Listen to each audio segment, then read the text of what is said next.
Welcome to Worldwide Paranormal Network. Absolutely. I'm really excited about tonight's guest. But first, let's go over what we went through last week. Last week we had Grant Wilson on. Amazing guy.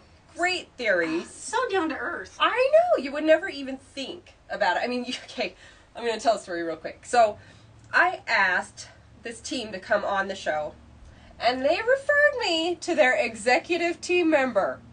And I thought to myself, gosh, not even Grant Wilson referred me to like a publicist or, right. His executive handler, agent, whatever. Right. I didn't get a list of questions that I had to ask. It was just, he was so nice. It was so fun. We could talk about anything he wanted to talk about. Anything he said, I want people to know I am not a millionaire. I don't get royalties after I'm done with Ghost Hunters. That's it. I'm done. And so I left really for his family, people. He was not sick. Yeah, he wasn't getting a divorce. He wasn't He wasn't ill. Nothing bad happened. He just was really wanted to be with his family. Kudos for Grant. Yeah, seriously, not very many people will do that. Because seriously, how many of you would kill to have that gig? That is like a paranormal investigator's dream. Right. Dream. And he left it for his family. And, well, yeah, after 8 years being on the road, he missed his kids growing up. He missed his kids. He missed his wife. They were on, 42 to 48 weeks out of the year? I don't know. He said 5 days a week. 5 days a week for... 8 years. 8 years. And no sleep. I mean, it would be exhausting. Eating out all the time. He said that it made him kind of... You don't feel good with fast food and, eating out. It's just not as healthy as it should be, really. Right. And he really left. No, he's not a millionaire, people. And he co-founded this board game, and he does the illustrations. So well, what is it called? It's Rather Dashing Games. Isn't that cute? Rather Dashing. Rather Dashing Games. And recently he was on Kickstarter trying to give his company and this game a starting chance, give it a really good boost. For their third game that's coming out. Yep, third game coming out called Dwarven Miner. And we are happy to say that they made their goal through all the pledges. If you guys pledged, yay to you guys. Good job helping out a fellow investigator to reach their goals after having given so much to us and just paving the way, giving up family time and everything else. Paving the way for the paranormal to be more open, mainstream. People are more open-minded about there actually being spirits and ghosts and entities and brought so much to the table about paranormal investigating, which we love to do. Absolutely. So, we went and pledged. Right. I'm totally getting the game. And guess what? I'm getting a signed print. Yay, me. Yay, I'm getting the signed print. I didn't get the game, when we get it, we'll bring it on and be like, look what we got. This is it. If you guys didn't pledge, you missed out. You missed out, because those signed prints, not going to happen anymore. Nope. Yeah. Only a Kickstarter thing. Only a Kickstarter. So, whoever went and backed it, thank you. Awesome. I'm sure Grant has a ton of things to give out. I've seen it on Facebook. Anyways, if you have him on Facebook, it's his public page, so go there. There's a thank you there, and then you'll get your thank you, poster and everything else. So, yay Grant, yay Kickstarter, yay Dwarven Miner. Keep watching for it in the stores. It looks really freaking cool. It does, and the illustration that he does is just phenomenal. Yeah, he did really good on it. So. I'm excited. High quality games. Right. We should be getting it about August. Yeah, about August. So watch in August, and hopefully we'll be able to get that out soon. Maybe we could have Grant do because he was on the show gift. That'd be awesome. I know. So Grant, if you're watching, because we're on the show gift. Hint, hint. Anyway, so I'm really excited about our guest today. I am too. We talked about it, many times. You have the people that have been in the paranormal for years and years and years. You have the people that are just now coming into the field. I mean, we all have something to add, and we appreciate these new teams coming in. Because let's face it, a lot of the old timers, they lose their fire. They lose their fire. We've lost our fire now and then. Every once in a while. Well, after you get 5,000 or plus EVPs, every case is the same. You're like, this is monotonous. But it's those newbies. You don't get that butterfly in your tongue. You're like, oh, this is an EVP. What do you think this says? Is it in? Is it out? Yeah, I remember my first EVP. Oh my gosh, we were ecstatic for days. I'm like, I know there was nobody there that sounded like this. I know nobody said this. Well, you see Ollie Ollie Oxenfree, and it's like, yep. Yup. All right. So yeah, I mean, we love the new teams. We love the old teams. Bright new ideas coming with the new teams. Just fresh ideas. So without any more, chatter about other stuff, we're going to welcome our new guest this week in a developing team that's doing really well and has got a really good head on their shoulders. Really, they're going to go far. I think so. I think so. And it is Big Dawg Paranormal out of Ohio. If you guys have been watching our reminder videos and all of our reminders on Facebook and Twitter, you will have seen us already introducing them. Right. We have Eddie today with Big Dawg Paranormal. Eddie, say hi. Hello, everybody. How are you tonight, Eddie? Oh, I ain't doing too bad, thanks. Good.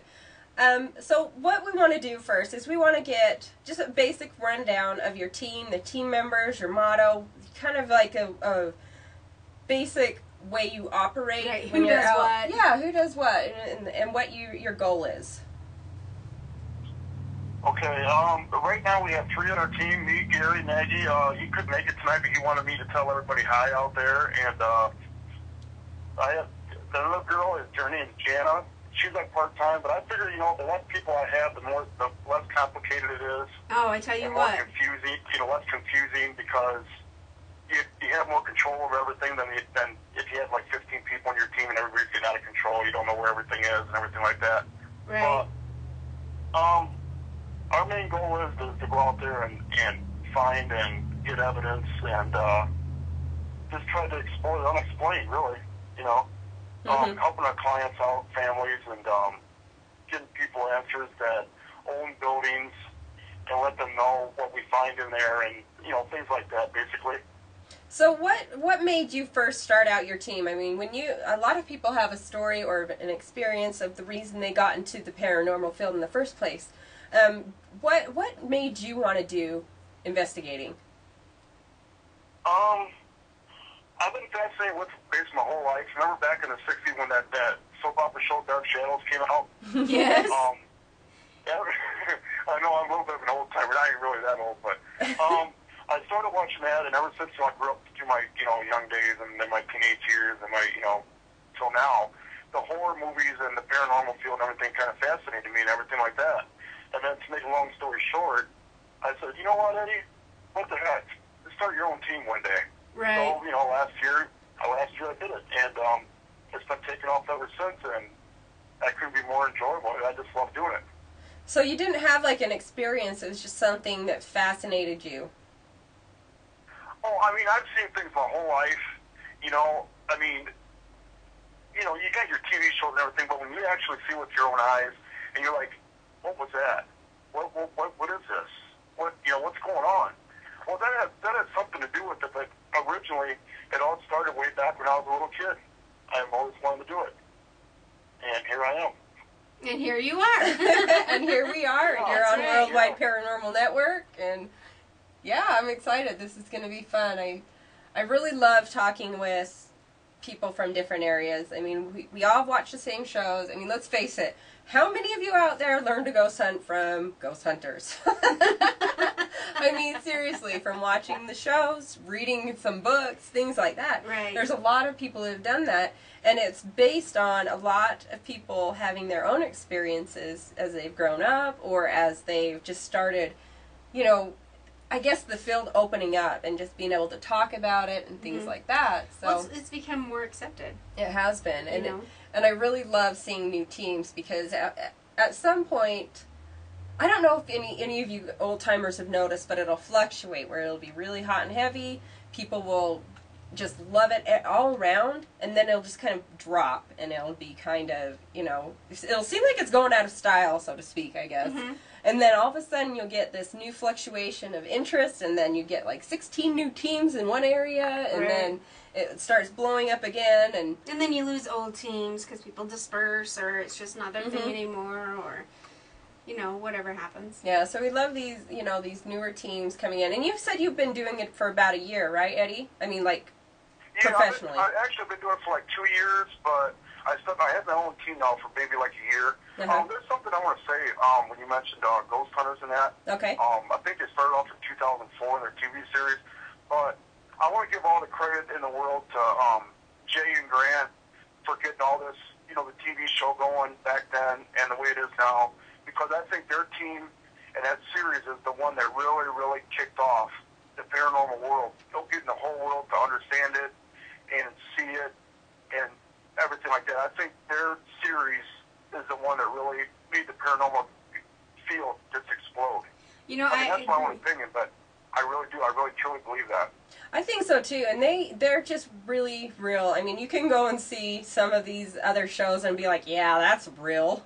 Yeah. You know, and just laugh and because, well, everything has something mystic to it, something mysterious, something mind-blowing. And ghost hunters, they showed, you know, hey, guess what? We don't have any evidence, but this is how you can take control of your life. Mm-hmm. And I really believe that myself, that you have the ability to take control, whether there is a paranormal haunting or not. But you know, we've been doing it for a very, very long time. And, you know, I appreciate them, really. I know, and that's one of the things that I really...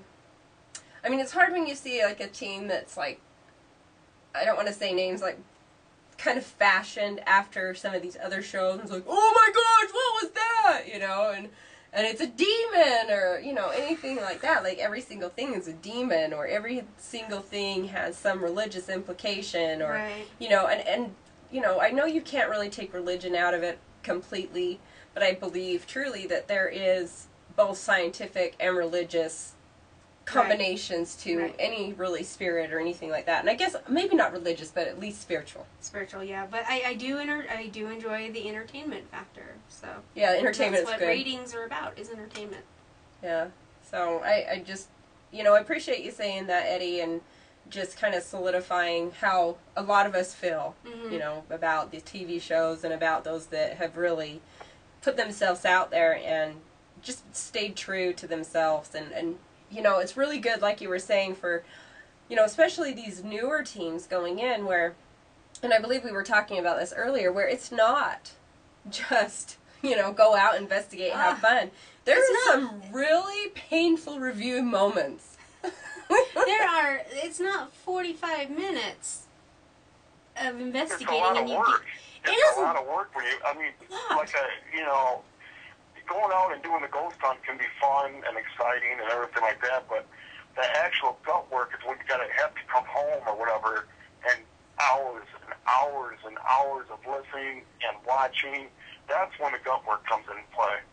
It is torture. It can be. I mean, but it's absolutely a payoff if you get that, you know, like the holy grail of the whole investigation. You're able to bring that to your clients and say, here's what we found, especially when you get some kind of an answer of why and who. That right there, I mean, it completely, it's rare, but it happens. It does, but it completely makes it worth it. I agree totally. Completely makes it worth it. Well, yeah, I mean, we've had few investigations where we get an answer. Actually, one investigation, we got 2 answers in one night. And we're like, what? Did that just happen? Yeah, that was really... We're thinking, okay, now we're asking ourselves out loud, now why would this spirit be here? If there is one, why is this one here? And in the recorder we get, because we're valid. Oh, well. Well, yes. That couldn't be any more clear. Okay. They're valid. Yes, you guys Have you guys ever gotten anything that's so profound as that? I mean, to a lot of people that's not much, but when you can actually get an answer instead of like the normal help me or get out or something like that, or like the ever-present breath, you know. Right. I mean, has your team ever gotten anything so profound as an answer like that? I have, out of all the EVPs and everything I've watched on TV and everything, I've never actually heard something like this, but I was in a little apartment one time, about a year ago, this time last summer, and, you know, we did our EVP session and everything, and I got home, and there was this lady, she comes right out, she goes, Eddie, Eddie, Eddie. She says Eddie 3 times in a row. And I've never heard that before like that. I mean, you know, saying your name 3 times in a row like that, repeatedly. She thinks you're Beetlejuice. Like, what the heck's going on here? You know, it kind of hits your head. And that was really, really fascinating. But, I mean, I've heard some wild things out of everything that I've listened to, but that there stands out, you know, as one of my tops right there. Did you have, like, a reaction, oh my God, they're saying my name? I mean, was it, like, uncomfortable? Because I know a lot of investigators are like, don't say my name. Well, you see, it's like, you know, I'm like, what the heck's going on here? And then, you know, you come to your senses, and it's like, it's really, really interesting. You know, I didn't really, you know, like, freak out or everything over it, but I talked to somebody, and they go, well, Eddie, do you know that a demonic presence can imitate a lady's voice and everything? And you know, I didn't really get into that. I'm like, well, yeah, I believe in that, and whatever. But back to what I was saying before, when this spirit said my name 3 times, it was, I don't know why she did it. If it was a she, I don't know, but it was really, really fascinating. And I've had my name called more than one time. I mean, sorry about the train in the background there. But I've had my name called more times than you can even imagine. They're mostly female, and my other EVP that I had caught last year was I walked in this bedroom, the same residence, and this spirit girl comes out, she goes, kiss me, and then she actually blew me a kiss. That's what she said it.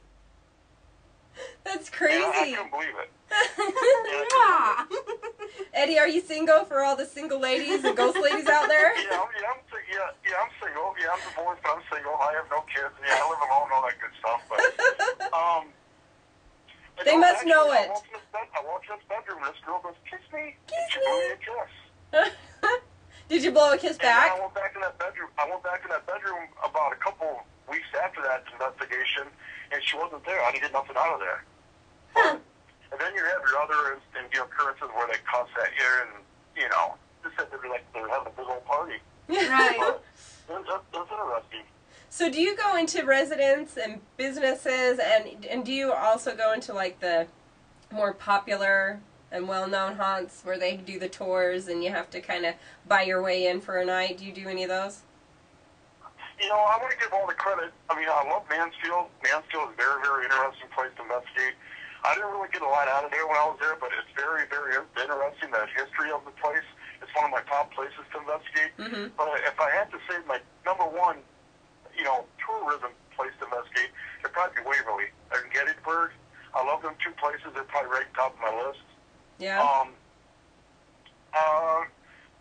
I don't know. I like doing places where nobody's hardly ever done before. Basically learn. Explore everything on your own that nobody else knows about. Mm-hmm. And then you just take it from there. But like I said, I just love doing. My homes are my favorite. I just like helping families out, or just going into a home and basically you're under your own control. You don't have no time limit. Basically, everything's free. And it's more controllable. I mean, that's just my opinion, though. Right, I agree. Residentials has always been my favorite, for the fact of that you're helping somebody, and like I've said before, in possibly their most vulnerable times, because people can live with hauntings for years, and they get so exhausted and so worn down, and they feel beat, they feel tired, they're scared out of their mind, and they're like, you know what, I'm gonna sound like I'm a freaking loon, but I have to call somebody in to help me because I don't know what else to do. I've done research, I've done reading, I've told it to leave, I've staged, I've done all this stuff.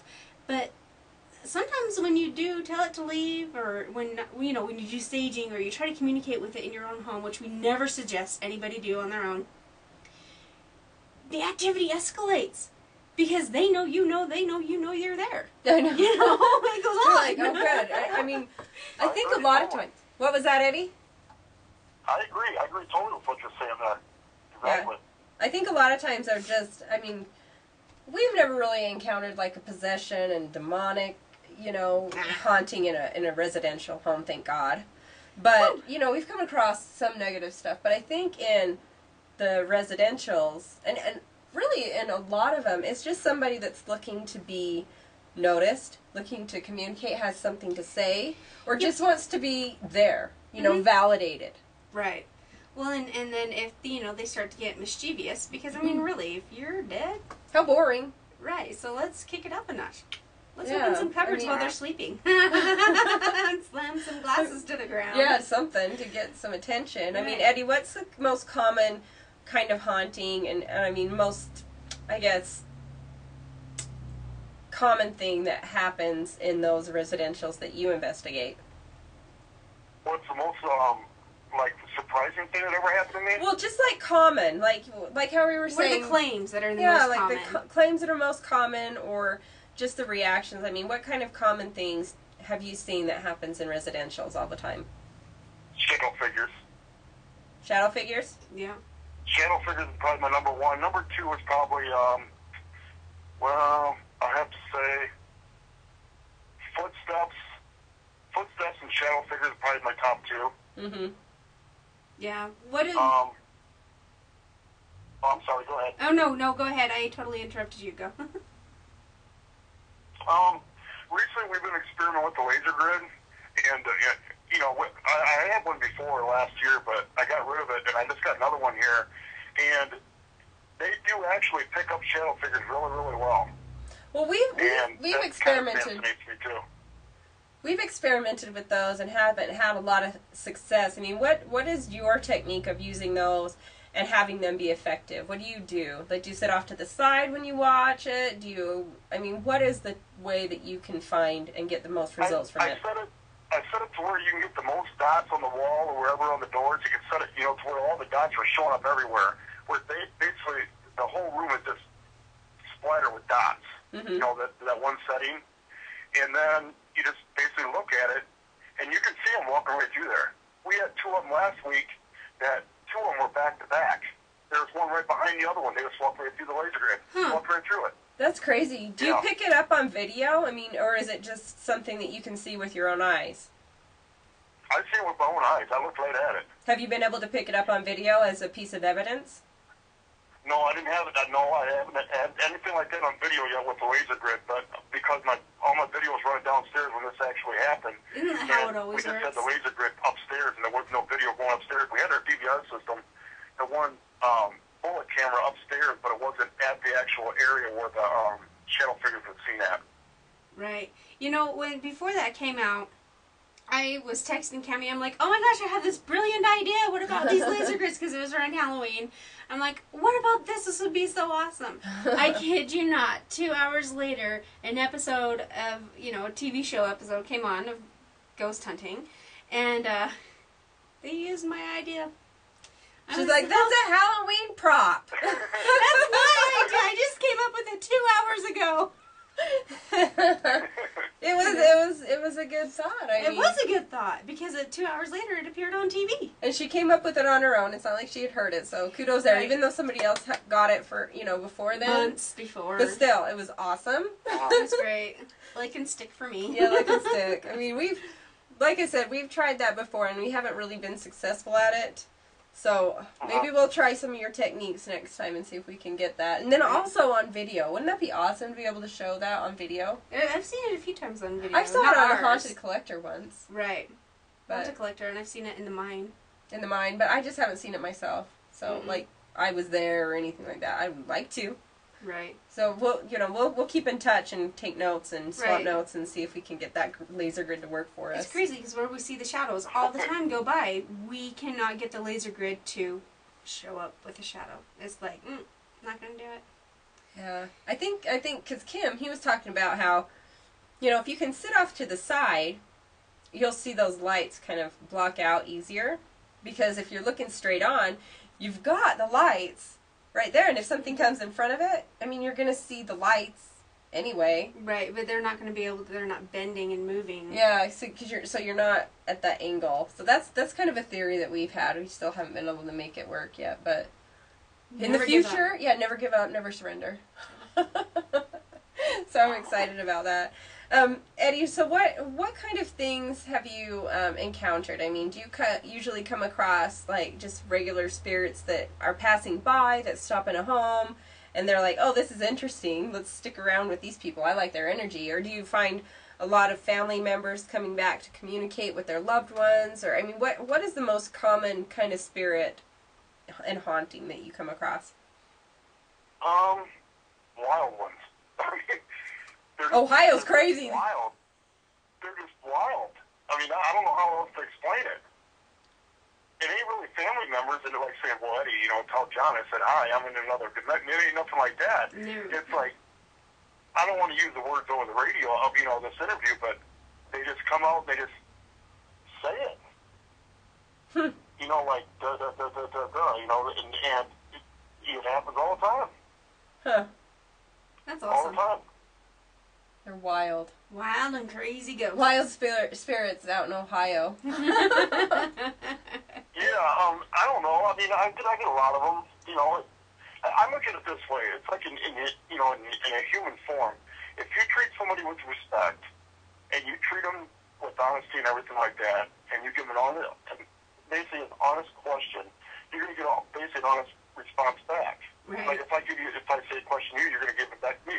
But if I'm going to be a really, you know, whatever about it, you're going to say, well, you know, screw you, I'm going somewhere else. Right, Well, I that's agree the with way I that. actually do it in the spirit world. When you're doing an EVP session, if you treat the spirits with respect and honesty and treat them like they are somebody, then the majority of the time, you're going to get an excellent response back. Not all the time, but the majority of the time, you're going to basically get an excellent response back to you.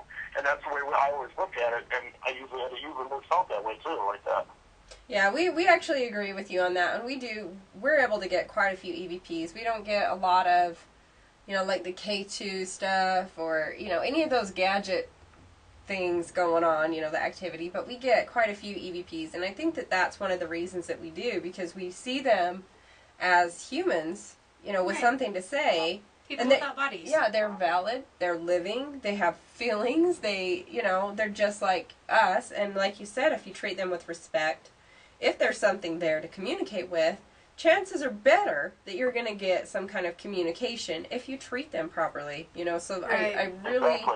I really like and appreciate that you said that, because a lot of people will go out, and we're not real big fans of, Nasty, provoking. yeah, we're not big fans of provoking. However, I have had somebody be really rude to me, and I'm rude back, but, you know, I don't take no crap, you know, heck no, I don't care who it is, living or dead. You know, I'm not going to be like... A perfect example, I usually bring this up to everybody that I talk to when they bring this topic up, but I used to provoke all the time, maybe like a year and a half ago, and I used to, you know, say, well, who's who's here, and whatever, and then actually, a woman followed me home, and she blew my neck twice. I seen her shadow figure go by me, and she's in my house, and she made all these noises and everything, so actually, I had to stand up in the middle of my room and tell her to leave. And I had to do it more than one time. I did it like 2 or 3 times. I didn't say you're out or anything like that. I stood right in the middle of my room. I said, I want you out of here now. Because if you don't mean it, you're not going to go anywhere. Mm-hmm. You actually have to, you know, you have to mean what you say. Right. And I did. And I did it like 3 times, and she left. Thank God she left. But she didn't really bother me, but I just wanted her out of here. But the provoking in that is just, you know, people have their own different styles and how they investigate and everything like that, but I think if you treat them with respect and treat them with, you know, your good honesty and everything like that, you're going to get a better response. I really do. You know, I agree. Now, do you think because you provoked, because you went into her space and treated her poorly, that she decided to come with you and interrupt your space, your time, your livelihood? Do you think that's why she followed you, was to be like, hey, you're going to come talk to me like that, I'm going to come to you, and there's nothing you can do about it. I'm going to interrupt your day, I'm going to interrupt your night, and I'm just going to harass you. Do you think that could have been what it was? Well, I think what it was, you know, this residence that when I did this was really like, I always use this place as an example of what you know, out of all the investigations I did, I always use this one particular investigation as an example of what I mean by it. Is this place is like 100 yards away from my house, right next door, and I think she just followed me home. She goes, well, I think I'm going to check him out and bother him and see, well, why was she blowing my neck in front of my computer, you know, and all of a sudden it said, there ain't no breathing, I have all the windows shut, and there's actually somebody breathing in the back of my neck. I'm like, what the heck's going on here? You know? And that really got my attention. I'm like, whoa, okay, there's something in my house. And then, to make a long story short, I got her out of here, but I don't really think I got her ticked off at me. It was more like she was just either wanted to check out where I lived at or something. I really can't give you an answer. Because I really didn't do an EVP session, you know, in my house at the time, which I should have did, but I didn't at the time, to actually try to find out who it was. So I don't know. But she says, if it's the same woman, she actually said a lot of things in this other resident that really got my attention. Some of the best EVPs I got. But the reason I don't have them anymore is my computer crashed last year, and I had to go through a bunch of changes and everything like that with different technology with my computer and that. But it was amazing. I mean, just imagine sitting in front of your computer, and all of a sudden you got somebody blowing in the back of your neck twice, and you're like, whoa, whoa. Well, imagine that you're living that, Eddie, every day. I mean, you have, like, I think a lot of people that go out and they do investigating, they don't put themselves in the place of the client. And, I mean, granted, we have, not all the time, but a lot of times we have a little bit more understanding of, like, a spirit haunting and the way that things go because of the experience that we have. But it's so different when it's in your home versus going out and investigating. It is so different, and you really, really have to put yourself in the place of the client. Have you found that to be true as well? Well, it's like right now. I mean, I know this as actual proof. I have a young lady in my home, but she's different. She don't blow my neck. She doesn't make noises. She just hangs out. She comes and goes when she pleases. I mean, I don't know how long she's been here. But somebody told me she was here for a long time. A medium did, but I don't know. But I'm not going to bother her. She leaves me alone. I'll leave you alone. You know, but I'm not going to stand in front of my, stand in the middle of my living room and say, get the H out of here. I don't want you here now. Leave. I'm not going to do that, but she leaves me alone. Right. Now, if she starts messing with my personal belongings, and things like that, then it's going to be a different story. But until then, it don't bother me.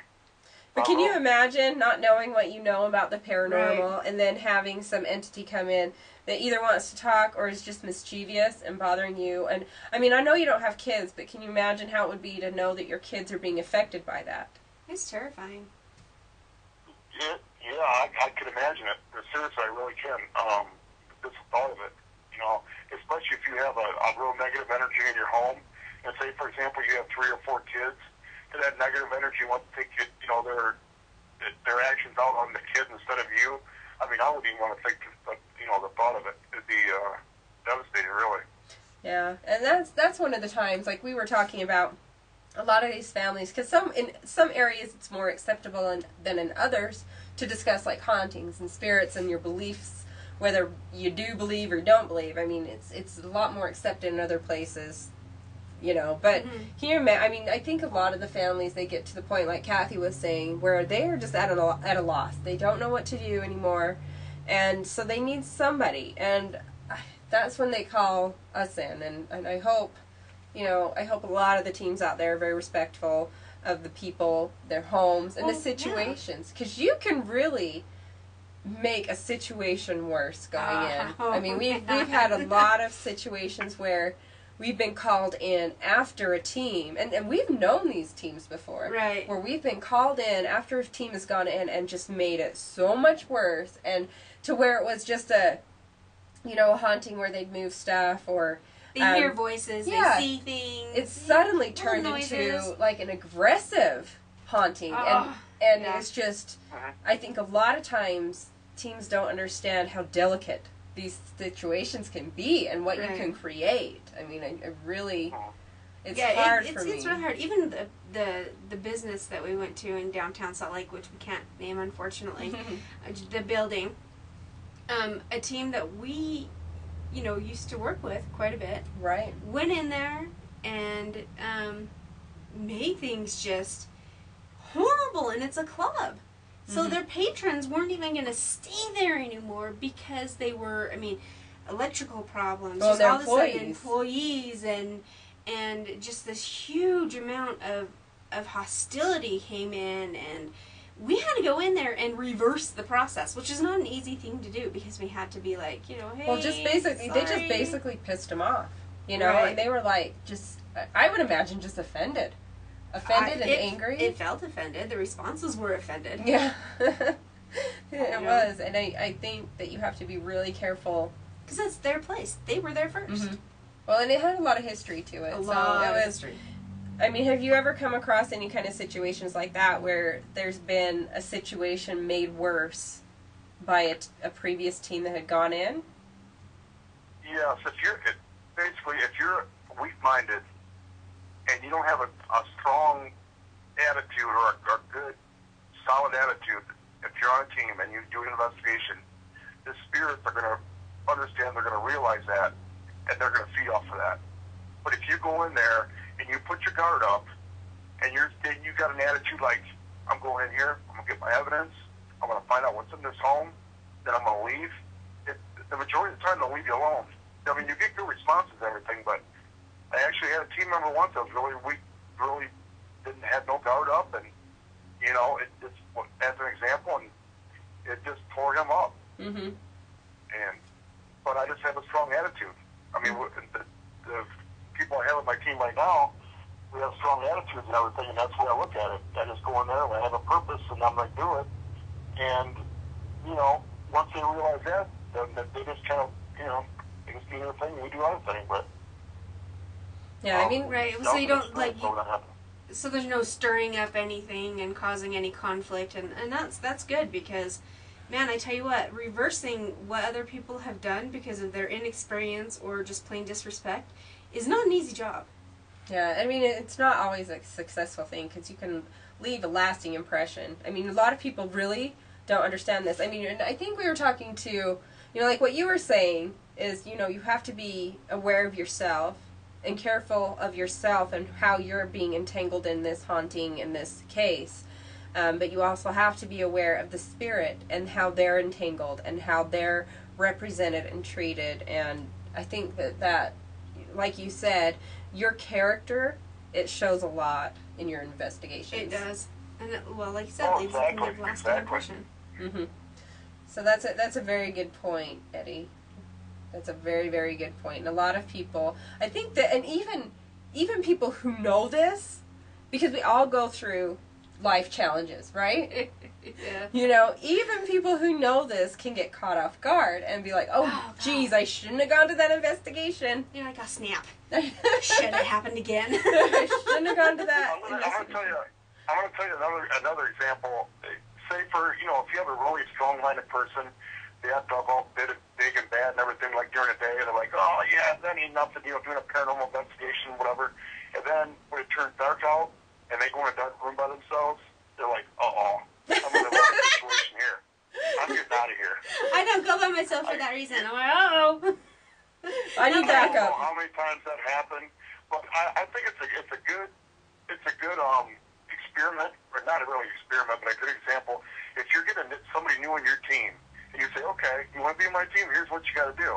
You got to go inside this room. You're going to sit in there all by yourself for 2 hours, and you cannot, if something touches you or whatever, you cannot run out. You're going to sit there and you're going to do what you got to do. You're just going to walk out normally. But if you run out and everything, well, you have a good life. You're not going to be on my team, you know? Oh, I would never do that to anybody. Never. I couldn't do it because, if there's evidence, they don't have backup. They don't have anybody to support them. Yeah, I mean, once you turn off the lights, it's a whole different ballgame out there. It really is. You know, that is true. For the longest time, I was so afraid of lights out. I'm like, Cammie, I don't think I can do this. Lights out scares me. Like, in the beginning, we've been doing it for a while, but I'm like, you know, the thought of just, boom, utter darkness, it scared me. And still to this day, I have a rescue flashlight. She does. Because things get in my face. They get in my face and they're in my area. And you're like, okay, this is my boundary. You know, I have boundaries. But there are some that just don't listen. They're people without bodies. They're entities. And they get in your face. And you can feel them. And you can feel the hair on your whole body just raise. And it just, that choking in your throat. And I have that flashlight. Boy, puppy goes right on because, you know, it's like gremlin afraid of the light or something. I don't know. But it's a comfort for me to have that rescue flashlight because when it only happens when they're in my face. Don't get me wrong. I mean, I believe, you know, when you go on an investigation, I believe you should always have a partner with you because I don't believe investigating by yourself. You should always have somebody by your side. I'm just saying that, say, if you put somebody in a room by themselves, just, you know, be just a little bit distance away from them. That way, in case something did happen, you're there by their side to help them out, you know, if it did happen. Right. But I don't know. I just figure it's a good experiment, you know. So. Well, it's a good way to see who has the cojones Yeah. Because seriously, when the lights go out, it's a whole different ball game. I'm not afraid of the dark. I'm afraid of what's in the dark at times, you know, and especially when you feel that presence just consuming you and just in your face. Well, we investigate some pretty hairy places. I mean, our local haunt, we do the tours out of our Asylum 49 here, and it's really active, and we don't have, they're not all nice. You know, you do have to come across some pretty grouchy spirits, and some of them get invasive, like Globby. We named one Globby. It gets in your face and it's invasive. It is. I mean, when you have somebody coming into your personal space and they won't leave, you know, it's a little bit disturbing. I think that also, like you were saying, you really, really have to steel yourself and just, I guess, get your nerves calm, you know? Yeah, if you ever feel like you can't handle it and you're like internally shaking inside, you need to take a step back and evaluate why you're feeling that way. Well, and then like you were saying, you know, and I don't know, Eddie, if you feel this way too, but you really have to pay attention to how your body is reacting, because you have that fight or flight or your intuition or whatever it is for a reason. And I think you really need to listen to that as well. And like you were saying, I believe you were saying earlier about a recorder being one of the biggest and most important pieces of equipment that you can have. And we were talking about as well as yourself, your intuition, yourself. I mean, do you agree with that, or? What's a recorder? No, with your intuition, your body, yourself, you are your biggest equipment, because you know when something isn't going to go right. You know, you can feel when something's there, when something's not there. I mean, a lot of people can. Some people don't. They're just like, oh, exactly. Yeah, exactly. I agree 110% with that. As an example, I was doing an investigation here in town, and I had my partner with me, and all of a sudden it felt like somebody was taking, he said it was taking, like somebody grabbed his insides and were ripping him out of his stomach. It was Gary's, stomach. Like somebody's actually inside of his stomach and ripping his whole stomach out. Now, if I wasn't there, and God forbid nothing did happen to him, if he'd have went down, nobody would have been there to help him out. Right. But I was there, and I said, Gary, are you okay? Are you all right? He goes, yeah, man. He goes, Eddie, I'm just, I don't know, something's wrong with my stomach. I go, are you okay? Do you want to walk outside and get some fresh air in that? And he just kind of snapped out of it and let go of him. But, as an example, if I wasn't there, it could have gotten a lot, the situation could probably have been a lot worse. Right, But I always recommend, always have a partner with you. And the biggest thing, one of the biggest things I ever, when I first started off, I did it, but I never did it since then, is have alcoholic beverages inside of you during investigation. Mm-hmm. Because spirits will sense that, and they'll feed off of that, and I just don't recommend it at all. Well, it's because I really don't. Yeah, you're compromising. You're compromising yourself in some way, and not only that, but if you have alcohol in your system and you're paranormal investigating, I'm not going to believe a damn word you say. I know what you saw some mist. Whoa, that must be the vodka. Right, exactly, and it just, especially if you're drinking and you have urine, or you're a target. Yeah, we actually saw somebody who came, because like I said, we do tours out of the location that we own, and somebody came, and unfortunately it was somebody that we knew very well. They came and they were very intoxicated, and they actually had probably one of the most negative experiences I've ever seen, and it was very close to, it was very close to a possession, I believe. It wasn't... You never say that. No, I don't, because I don't believe that they can do anything to you without your permission. As far as that, right. You have your own self, right? And unless you give permission for something to enter you, alcohol and drugs in your system, that permission probably is like null and void. Well, if you think about it, how many people are going to stand on a table and dance naked sober? Not very many. I mean, seriously, you let your guard down. You let your guard down. So, I mean, I think that was one of the closest things. I mean, and everybody has their own little opinions on what actually happened, but that's just like you were saying. That goes to show that she had hallucinations. And yeah, I mean, it was everything. really. She had like no knowledge of what had happened previously. So it was like, you know, you were drunk. How far can we really trust that this had happened? You know? And yeah, well, actually, if you're intoxicated, and the only actual proof that you're going to have is you can't go by your vision because you know you're intoxicated. You basically have to go by your recorder that was beside you or the video. Mm-hmm. You know, if you have a video going on in that room that you're in or whatever, mm-hmm. that's going to be all your actual proof until you know, unless there's something else. But if you're intoxicated and you go, wow, I said, Gary, I seen something. What was that? And then you're going to say to yourself, wait, dude, you know, you're drinking. You know, I don't know if you've seen it or not. You know, but if you're sober and you see it, the odds are it was actually there. Yeah. You know what I mean? Yeah. I mean, and then there's something to be said for safety because it can be dangerous at times.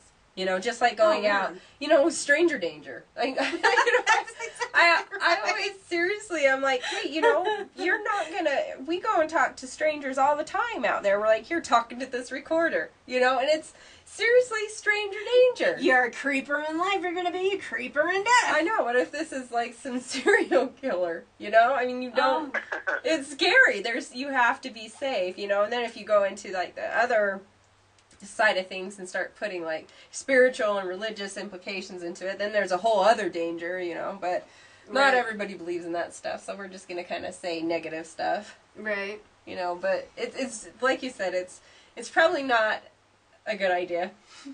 I strongly recommend against it. So another you have good to have fun. Yeah, you have to have fun and everything. I mean, you got to enjoy yourself. If you wasn't enjoying yourself, you wouldn't be doing it. So, you know, you got to have enjoy, but then you have the other side, too. You got to be, you know, protective of yourself. You have to, you know, be aware of your surroundings and everything like that.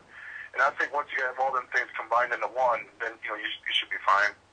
Yeah. I mean, I did experiment with that once because I thought, you know, everybody says, don't do this, don't do that, you know, and don't drink, you know. So we decided to drink and go into a location that was haunted. And we did it. And we sat there drinking. And nothing happened, but that's, you know, because we wanted to find out. Well, you weren't on a professional investigation. Yeah, we weren't doing any investigation. We were just sitting there as friends, you know, talking. We weren't doing any investigating, but just being in the area. Sometimes, you know, it was highly haunted. Yeah, highly haunted. Just being in the area, we wanted to see what kind of stuff would happen. I mean, and it was purely in the name of science. I wasn't there for that one, so I don't know. Purely in the name of science. I can't back you on that. I know. But it was purely in the name of science and, you know, just out of curiosity because what if something happens? I had never gone into the location, you know, with any kind of substance nothing in my system. It's always sober. I'm not a drinker. So, so I'm like, okay, well, you know, what's going to happen? You know, after that one situation happened, I was like, well, what can happen? Let's go and find out. So, you know, it was purely in the name of science. I'm not a big drinker, but nothing happened, and I was really glad. Well, yeah, because if you would have told me about it, I'm like, whatever. Yeah, I was really glad, and I mean, haven't done it since, and don't really care to. I think that was as close of, you know, that was a risk I was willing to take at the time, and I think that risk is over. I'm done with that. I don't really care, because I think that we've seen enough. Yeah, there's been enough experiences sober that we don't need to be intoxicated in order to have an experience. Yeah, I mean, I don't know. Well, we've watched hundreds of people come in and out being intoxicated. Well, they come to the investigation. They come in and then they're like in the back room hiding, smoking a doobie. And you're like, really? Yeah, okay, we're going to have to ask you to leave now. That's illegal. Yeah. But I mean, I think, because a lot of people, I mean, like we were saying, a lot of people think this is just fun and games. And you know, it is fun. It's a blast. It is fun. But they'll want to add their little spice to it. Well, so we've found a lot of people, they'll come and they'll go out and take shots, come back in, you know, and after the fact we know about this, or during, because they freaking reek of booze. But, you know. Fall into, they're like, oh, sorry. You're like, oh, where did you come from? I'll be right back. You know, so I mean, we've seen it a lot, and thank goodness nothing really terrible has happened. You know, as far as our guests have gone, but right. We had to ask them because they're intrusive too. The other investigators were there seriously for a good investigation, and so they're out. Mm-hmm. But on the private ones, you can't down leave, so we just enjoy watching them run down the hall, freaking out, screaming. It's entertaining. It is entertaining. So do you go and take out, I mean, I know that you guys have your own professional team and you go into residence and you take it very seriously, you know, as far as your clients and everything. Is there any place that you go just for fun? Do you take people out that are interested in it, that have never been before, and show them the ropes? Oh, yeah. Yeah. I have plenty of times, actually. Yeah? Plenty of times. Well, what is the most, I mean, do you find that they're more skeptical, or, I mean, can they, what kind of experiences have you known them to have? Well, as an example, you take these people with you, and they sit in this room, they're going, you know what, I just can't talk to, it's like I'm talking to the air, there ain't nobody here, I don't, you know, yeah. I feel weird, man. You know, there ain't nothing in this room. What am I doing? I'm just asking questions. I'm not getting no responses or anything. Right. And I look at him and I say, you see that little red dot beside you? When you go home and you rewind this, then ask me the same thing that you asked me in that room. And once they hear a voice come back, they go, whoa, whoa, whoa. And then it gets their interest. Then it just takes off from there. But, you know, I've actually, everybody that I've been with, I mean, they just love it. You know, but the thing is, a lot of them can't get on your team because they're just time consuming, you know, they have work schedules, they have families and things like that. But if you get the ones that really enjoy it, that can make time and be on your team, then it's really, really worthwhile. You know, but, I've actually had that happen a lot of times where I amazed a lot of people from what they've seen, you know, from where I took them and everything like that. Right. Well, we have the same experiences where people are like, nope, not going to talk, I'm like, this is your chance. And especially when we're getting responses, we're getting all these cool things happening, and people are like, no, I ain't got nothing to say. And then the flashlight turns on, and they're, you know, they're scrambling over each other to open the door to get out of the room. The door opens inward. And they're like, get me out of here. I'm like, shut the door, sit down, shut up. You paid to see this is what you came here for. And it's funny because they're like, I don't got nothing to say. And then they're off for first out the door. Woo. Yeah, it's true. I mean, I think a lot of people, like we've seen, people will come in, they're thinking they're going out. I mean, we've seen a lot of people, it's date night, you know, and they're on a ghost hunt. And it's just so cute, you know, because they don't really expect anything to happen. And she's into it, his not. Yeah. He's doing it to appease her. Or vice versa, right. You know. And a lot of people, I think they don't really expect what they're going to get. So it's really fascinating. And I know that because we use flashlights, and we know that there's a lot of variables that can make a flashlight go on and off, and so you can't really rely on that. But it's really good. You know, we also have seen some really good responses from fledged, it. 3 different flashlights. I have two. Yeah, we have 3 different flashlights. This is for yes, this is for maybe, or I don't know, and this is for no. And it just on the spot, sitting on their butts, not laying down. You know, using either the LED way, really. light. Well, yeah, but on their butts is helpful for people to believe it more because of the current issue. But yeah. I mean, I don't know. Have you seen that is true as well? Because we've had some flashlight response where it's so wacky and just there's nothing really. It's like blah. You know, it's like this is making absolutely no sense. Right. But then there are those that are very strong responses, and you can ask the same question in many different ways, and you'll always get the same answer. Have you ever found that to be true? Yeah. For example, I was on a investigation here east of Fremont here, and we was in a jail over by Cleveland, and somebody had a flashlight, and they used it as basically the first time I ever seen it really work this way, and he did it, and actually it worked really, really well when he used it as an example of how it worked. I mean, it really, really was fascinating how it worked. I liked it. Yeah. Yeah, I like flashlight responses because I'm instant gratification kind of person. Yeah, I mean, and we don't usually take that as evidence. If we go into like a private home or just it's actually a client, we usually just do that at our place of business, and use that as, kind of a piece, of equipment there, because you can't really use it as a piece of evidence in a home. You can't really use psychics, and I love psychics. There's, several that I rely on. I love. But you can't really rely on feelings. I mean, if when you're going for a scientific investigation, I mean, there's scientific I use loosely, kind of. I mean, there's no way to categorize what we do. You're right. Really. So, you go in and you have the psychic saying, oh, well, I feel this. Okay, well, that's great you feel that, but where's the proof? Yeah, if you can get it backed up with something like a EVP or get like a K2 response that's, yeah. Or movement of any sort to your question. I mean, anything. If you can back it up, then you can validate, them further. But right, well, like say, okay, the psychic medium, whatever, says, okay, there's somebody right next to the K2 meter, and we say, okay, will you go ahead and turn the K2 meter on? And she says, okay, she's touching it now, and then the K2 goes, bloop.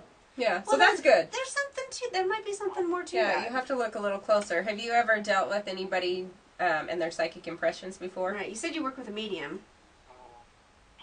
Yeah, actually, there was this really good one up in Toledo that I worked with probably about a year and a half ago or so. And she actually pinpointed this hallway out and where this guy hid out at. And actually, that's where it was. I mean, it actually happened this way. I mean, she was dead on. And then there was another lady, she was more into, like, different kinds of feelings or whatever. She was more, like, into where the portholes were, and all everything like that. And she was really, really accurate on that. And she went in, like, in a deep seance thing or whatever you call it. And she was talking to the little girl that was actually communicating with me that times I was there before investigating. And she said her name and everything, which was true. But I don't know. There are different opinions on mediums and everything. I don't know. I believe there's some out there that are legit and some that are just, oh, well, what are they doing? I mean, I don't, that's just the way I feel about it. Yeah, I think that most people that have had experiences with mediums and psychics are on the same page, because we've had a lot of people that we've dealt with, and there are some that are very, very good, and some that are kind of good, and some that are way off, and it's like, how do you even, I don't really know what kind of intuition you feel you have, but that's not anywhere near, like, what we already know, so, and what the evidence is captured, but, spirits are variable, they come and go, or they stay and stay. Yeah. But, there's some that are just You brought up the thing a little bit ago. You said something about like a ghost date or whatever. I've actually had somebody come up to me once. They go, "Hey Eddie, what would be your ultimate date?" I said, "Well, you got your movies and you got your dinner and everything, but how about we just go on a ghost hunt?" And, I never tried that. I'd like to try that. I mean, I believe that'll really work.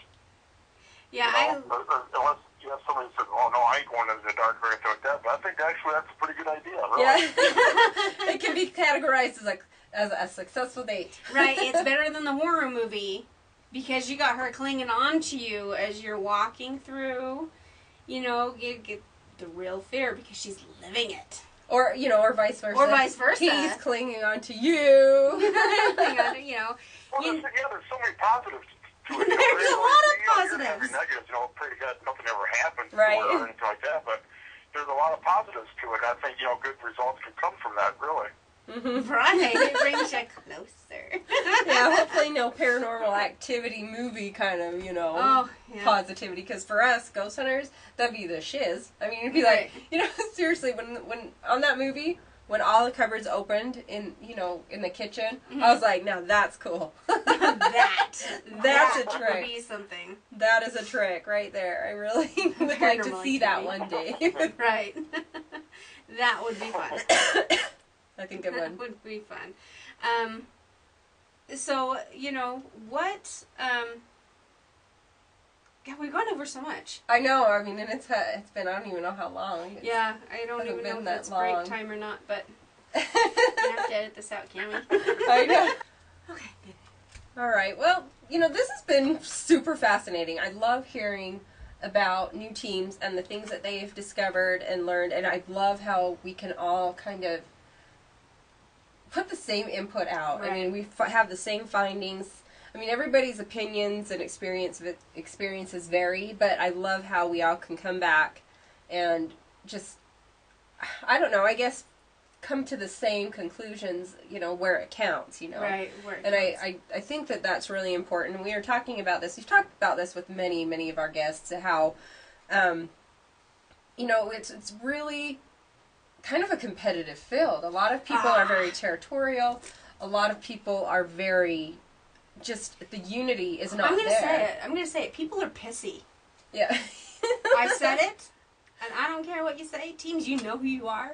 Well, They're grouchy about it. Yeah, I mean, and then as far as like evidence, people argue back and forth about evidence. Have you ever had that on your team where you have an opinion of a piece of evidence and somebody else has a different opinion? Does it ever have it escalate into something that it really shouldn't? Have you ever experienced that, Eddie? Well, the person that I have on my team right now, we basically agree on the same thing and everything. We're on the same page on a lot of things, but yeah, I've had other team members that weren't in the field for a long time, and they had their own opinion on it, where actually, I had more experience in it, and I knew what it was, and they kind of made it different, like, well, I don't know, so I just kind of blew it off. But yeah, I've actually had team members that, they thought it was something, and another person said, no, it ain't. Oh, yeah. Yeah. Quite a few And I mean, times, actually.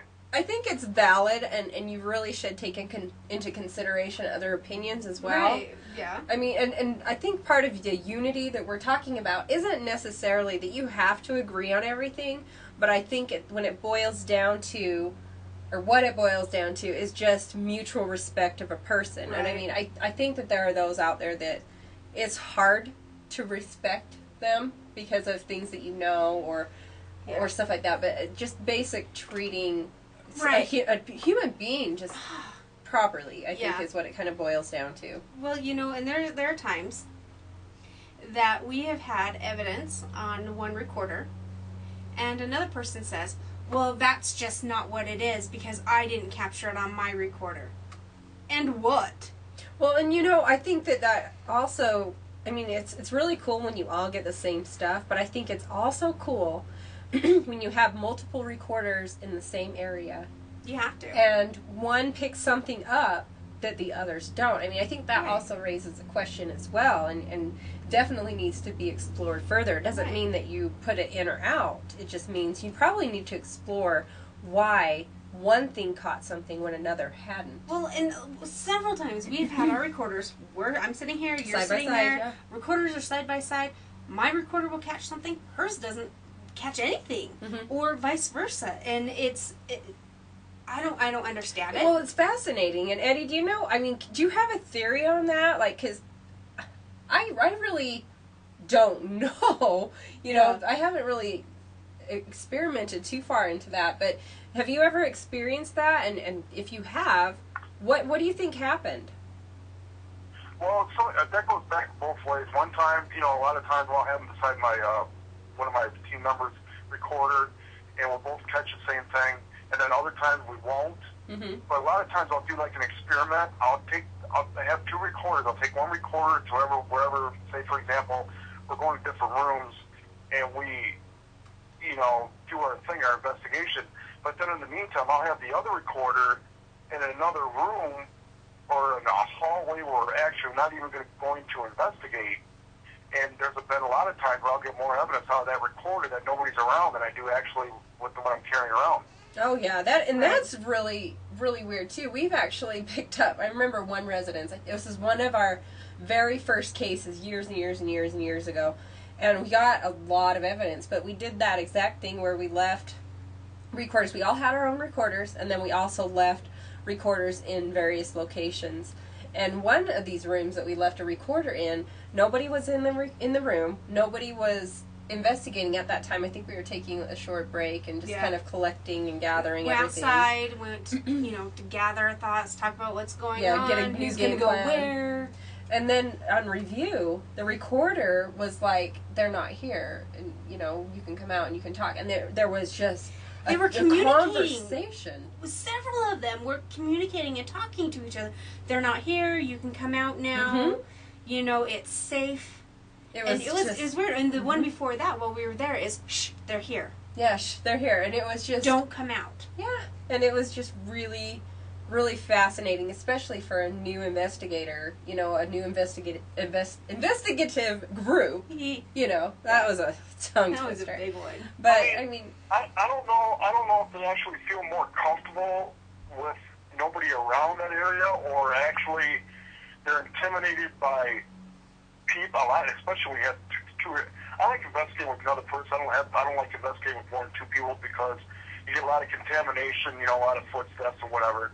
But I think that the spirit or whoever it is, when you walk in the room, they might get intimidated by a lot of people walking into that room. Mm-hmm. And you might not get the evidence. But if you have the less people and you have, you know, with one recorder going in that room, it works for me this way, is I actually get more evidence that way. I get more reaction. Because actually, I think they're more comfortable with the surroundings. Yeah, our teams... Rather with a bunch of people in the room. Yeah, right. we usually will send out 2 investigators on a team. So, because we believe that as well. You don't want to come and bombard them with these strange people being like, give us your name, give us your name. 50 different apparatuses. Yeah. They're like, okay, here's the ball to play with, here's a flashlight, here's 3 flashlights, here's 10 K2s, and here's a bouncy ball. Yeah, I think we do that too, but also, I don't know if you have found this as well, but have you noticed that spirits try to hide and they don't really show themselves very often? Have you noticed that? Well, I'll tell you one thing. If they're hiding, I'm going to try to find out where they're going to be hiding at. I'll go for it. I mean, the majority of the time, the spirits that I do get are either in an attic or they're in the basement. Yeah, I wonder why. This is really hard to believe, and this is the honest truth. Out of everywhere I've ever investigated, out of all the places, the number one place where you get the most activity is that bathroom. Don't ask me why. It's a bathroom. Here's my theory on that. I have a theory on that. It's a small... What's that? I have a theory on that. It's a small confined space, but I know there's pipes and water everywhere. However, water, in theory, is a conducting power for spirits to be able to manifest. You're in the bathroom. Right. You know, there's water is meant to go in there in large quantities. Well, then there's water sitting in a bowl. There's water sitting in a bowl. There's, but it goes with the kitchen and all those other things. I just think, there's water all over the house. There's pipes everywhere. So that just might be a mute point. But I see there are tons of evidence in bathrooms. I think so, too. I know that there's places that we've gone where we've never caught anything except in the recorder in the bathroom. A weird, I remember one in particular. It was a small apartment, like a small 2-bedroom. And we didn't catch anything anywhere. But in the bathroom, there was a woman's voice, and she had an accent. It was weird. She said, "Get out of my house." Yeah, and it was more like a British accent. That was more southern. Yeah, sorry. but it was really weird. And I wonder, and this is another thing, kind of where we were going, where the point I was trying to make earlier, is I don't know if they really want to be with us all the time. And a bathroom is not necessarily a hangout.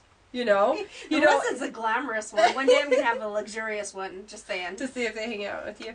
But it's not like you're around like the bar in your kitchen or sitting in the TV. Yeah, the TV. Yeah. So I don't know. I think that if they don't want to necessarily hang out with you, that's a safe area. Right. So I don't know. That could be a theory. That's a theory that I have, that not all of them do want to talk, and they're just there because they're there for whatever reason. Yep. And so that's kind of off the beaten path because no one's going to hang out in the toilet. No. They'll go in there, do their business, get out. Yeah. Oh, yeah. So, I really love where this is going. I love talking theory. I love hearing about experiences. Oh, man. And then just collaborating with different theories and ideas and experiences. I just love that. But, we do have, we have to take a break. Everybody needs a drink. Everybody needs to go to the bathroom at some point. But, the bathroom. Careful, you don't know what you're going to run into. There might be somebody in there. But, so what we're going to do is we're going to go ahead and take a break. And it's going to be a short break today. We're going to try for 5 minutes. I know we say that all the time and it ends up being like 7. But we're going to really try for 5 this time. We run on the ish rule, remember. Yeah, ish. The time is ish here. 5-ish minutes, okay? Mm-hmm. 5-ish minutes break. And then we're going to come back with Larry from Big Time Paranormal, see what he's got for us this week, and then we'll get back into our guest, all right? So, Eddie, hang tight, and we will take a break, and then we'll be right back with you after Larry.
back from our break. That was pretty quick. We didn't go too long over, right? Right, I hope not. Good. I hope not, and I hope you guys got your drinks, and I hope you didn't encounter anything funky in your bathrooms. Oh. Pull that shower curtain open yeah, for the bathtub. Check before you go. Right. Anyways, we're going to get right into Larry from Big Time Paranormal. Stay tuned for more after Larry with Eddie from Big Dawg Paranormal. All right, we're back.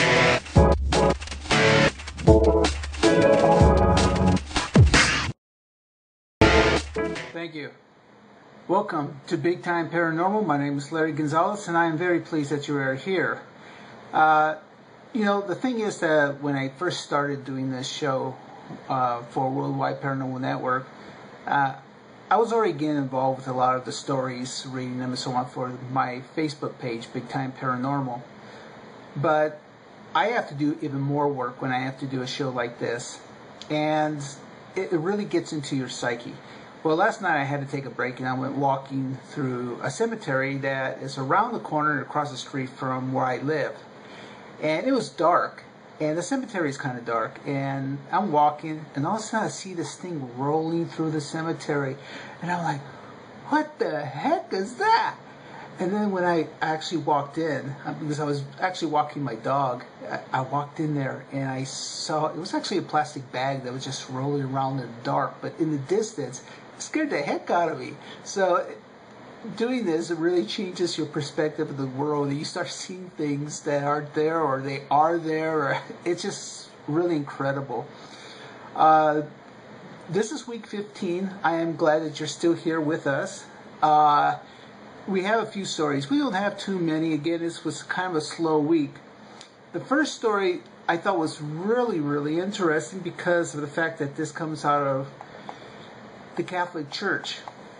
Now, the headline goes, Catholic Church top exorcist claims he rid the world of 160,000, that's right, 160,000 demons. His name is Father Gabriel Amorth. He's 88 years old, who also heads the International Association of Exorcists. He told the Sunday Times that he will ask Pope Francis to allow priests the right to do exorcisms. Now, if you're not familiar with it, in the Catholic Church you have to actually go to a special school and take special classes to become an exorcist. And I do know that I've heard on many interviews that the Catholic Church has been increasing the numbers of exorcists, because it seems like the rise of exorcism is increasing, that people are saying that they're being taken over by demons and spirits and so on. So the Catholic Church has been rising to the occasion. But this Father Gabriel Amorth, Amorth, A-M-O-R-T-H, he would like to see all the priests coming out of seminary to become exorcists, because it's becoming more and more frequent. Now, it's interesting because if you had seen the video on YouTube from May 19th, Pope Francis appears to have done an exorcism on a gentleman sitting down. Now, I saw the video. It looked like his mouth was tormented, like something was going on. You definitely can tell. Was it an exorcism? I don't know, but it was very interesting to watch. You could check it out on YouTube. The Father Malachi Martin, who used to be on Coast to Coast years ago with Art Bell, spoke about that he had noticed that there was an increase in demons taking over. So this leads to the idea that they are on the uprise, and I wouldn't doubt it. I'm a Christian, but I do believe that there's things that obviously we cannot see. I mean, when you do paranormal investigations, you can't help but wonder if you're really dealing with ghosts, or you're dealing with something that's pretending to be what was human at one time. So there's that. Our second story has to do with, it's not paranormal, but it's still interesting to say the least. The title is Mammoth Found, Preserved Ice Age Giant Found with Flowing Blood in Siberia. Russian scientists discovered a fully grown female mammoth. Now you would say, well, they find mammoths here and there throughout the years. But what was really interesting is that when they dug it up and they actually punctured the part of the body cavity, blood actually flowed out, which is unusual, obviously, because this thing's been dead. They contribute to the fact that the lower part of the body was in solid ice, which helped preserve it. Now, they said it was, the temperature was 10 C below zero. So 10 Celsius below zero. It's quoted, they quote as saying, it can be assumed that the blood of the mammoths had some cryoprotective properties. So they've been talking about this for a while, that they would like to be able to use the DNA of mammoths with elephants and go generation after generation reproducing to get a full-grown mammoth. I think that they like this idea because basically the blood is very new compared to what has been found so far. So this is exciting news if that is something that you're interested in. Should we play with the idea of something that's been long dead come back to life? I don't know. We saw that in Jurassic Park. They asked that very question. There was a reason why they went extinct. Is it our turn? I think so. Their age is come and gone. That's just life. Our third story is not paranormal, but I thought it would be something to remind all of us. Last week we were talking about the devastation of the tornadoes in Oklahoma. Now they're dealing with floods, and there's other tornadoes that have been happening. So it's just the weather's just been really crazy.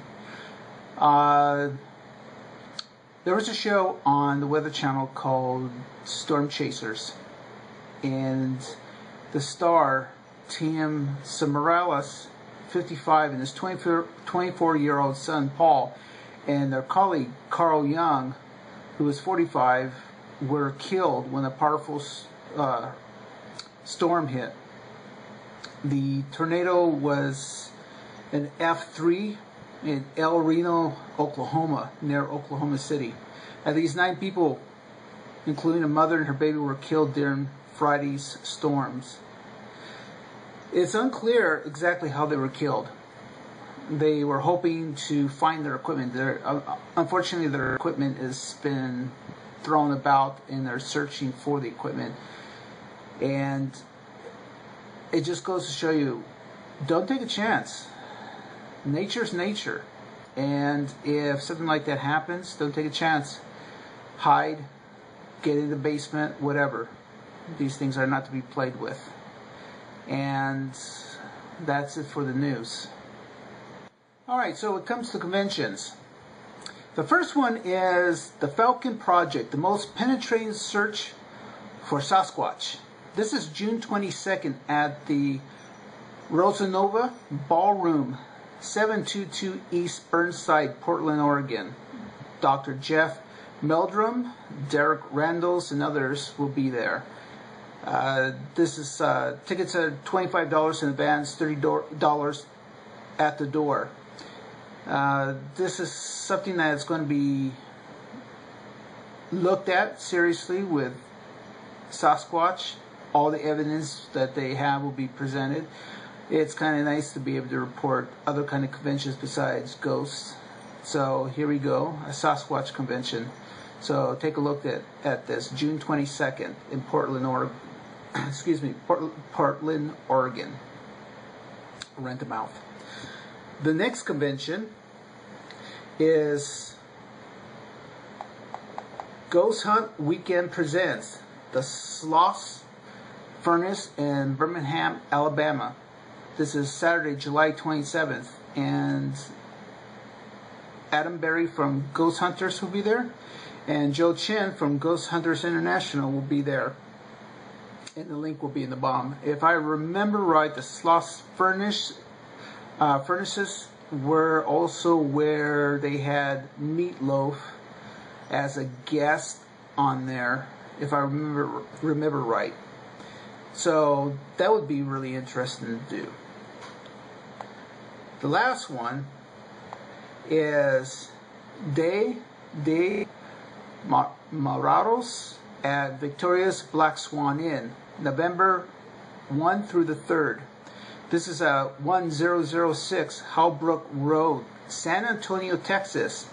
They're going to have ghost tours, lectures, VIP paranormal investigations, a masquerade ball, and they're going to have much more. So that does sound like a lot of fun. So you might want to check that out in San Antonio, Texas. If I could go, I would definitely go. That sounds like a lot of fun. So, and remember, all the links are right here in the bottom, right here. So that's it for the conventions. Once in a while, we want to do something different. And one of the things that we're going to be showing is if we catch a video that catches our eye. YouTube is always full of ghosts and UFOs and stuff like that. So once in a while, I think I'll bring that to you. If there's a copyright infringement, obviously I won't be able to bring it to you, but if we can bring it to you. Now this is from Paranormal Camera on YouTube, and take a look at it and tell me what you think.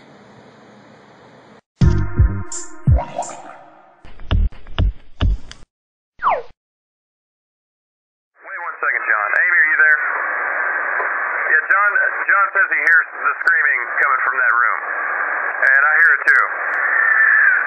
But we're sure that no one's checked into that room, correct? John, just wait. We're gonna get a hold of the police, so I would wait for the police, John. Amy, John's gonna enter the room real quick, just check, make sure, see what's going on. Wait one.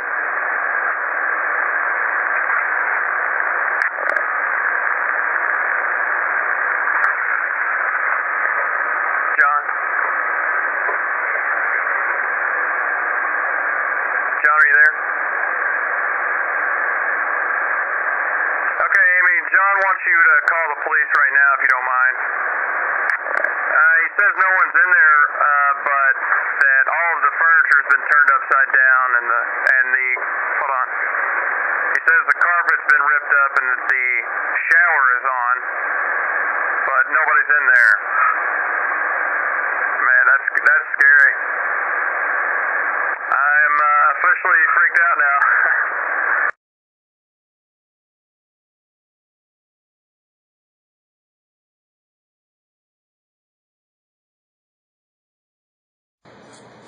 Okay, there you go. So, what it was that went into the hallway, I don't know. Intriguing. Our shout out this week is for Marilyn Burstoff. I'm always having trouble with her middle name. Burst. She runs a Facebook page called Paranormal Unity in the Unexplained World. Now, she has been one of the biggest supporters for Big Time Paranormal. She's also an advocate for anyone that's starting a team. She's constantly saying, check this team out, check out this link. These people are really good. And she doesn't care if you're local or international. She does wonderful work, and I applaud her. And I'm very glad that she's out there because she really believes in unity in the paranormal field. So make sure you go to Facebook and ask to join her group, Paranormal Unity in the Unexplained World. And that's my shout out. Well, there it is. That's the show for this week. I am very grateful for Worldwide Paranormal Network for allowing me to come on here to present the news and information to you each and every week. If you want to contact me or my new help, and that's Julia Di Maria, We run on shifts. She does on Pacific Coast time. She runs from noon to midnight, and I take over from midnight to noon. And this way it allows us not to overstep our boundaries with Facebook, and because otherwise they shut us out for 48 hours, which is just ridiculous. But come to Facebook, take a look at our page. If you like it, put a like, spread it with your friends, get the word out. Always come here on Tuesday nights. There's always good stuff on Worldwide Paranormal Network. The interviews are fantastic, and I encourage you to spread the word. Remember, today is your day. Go out and make it happen. We'll catch you later.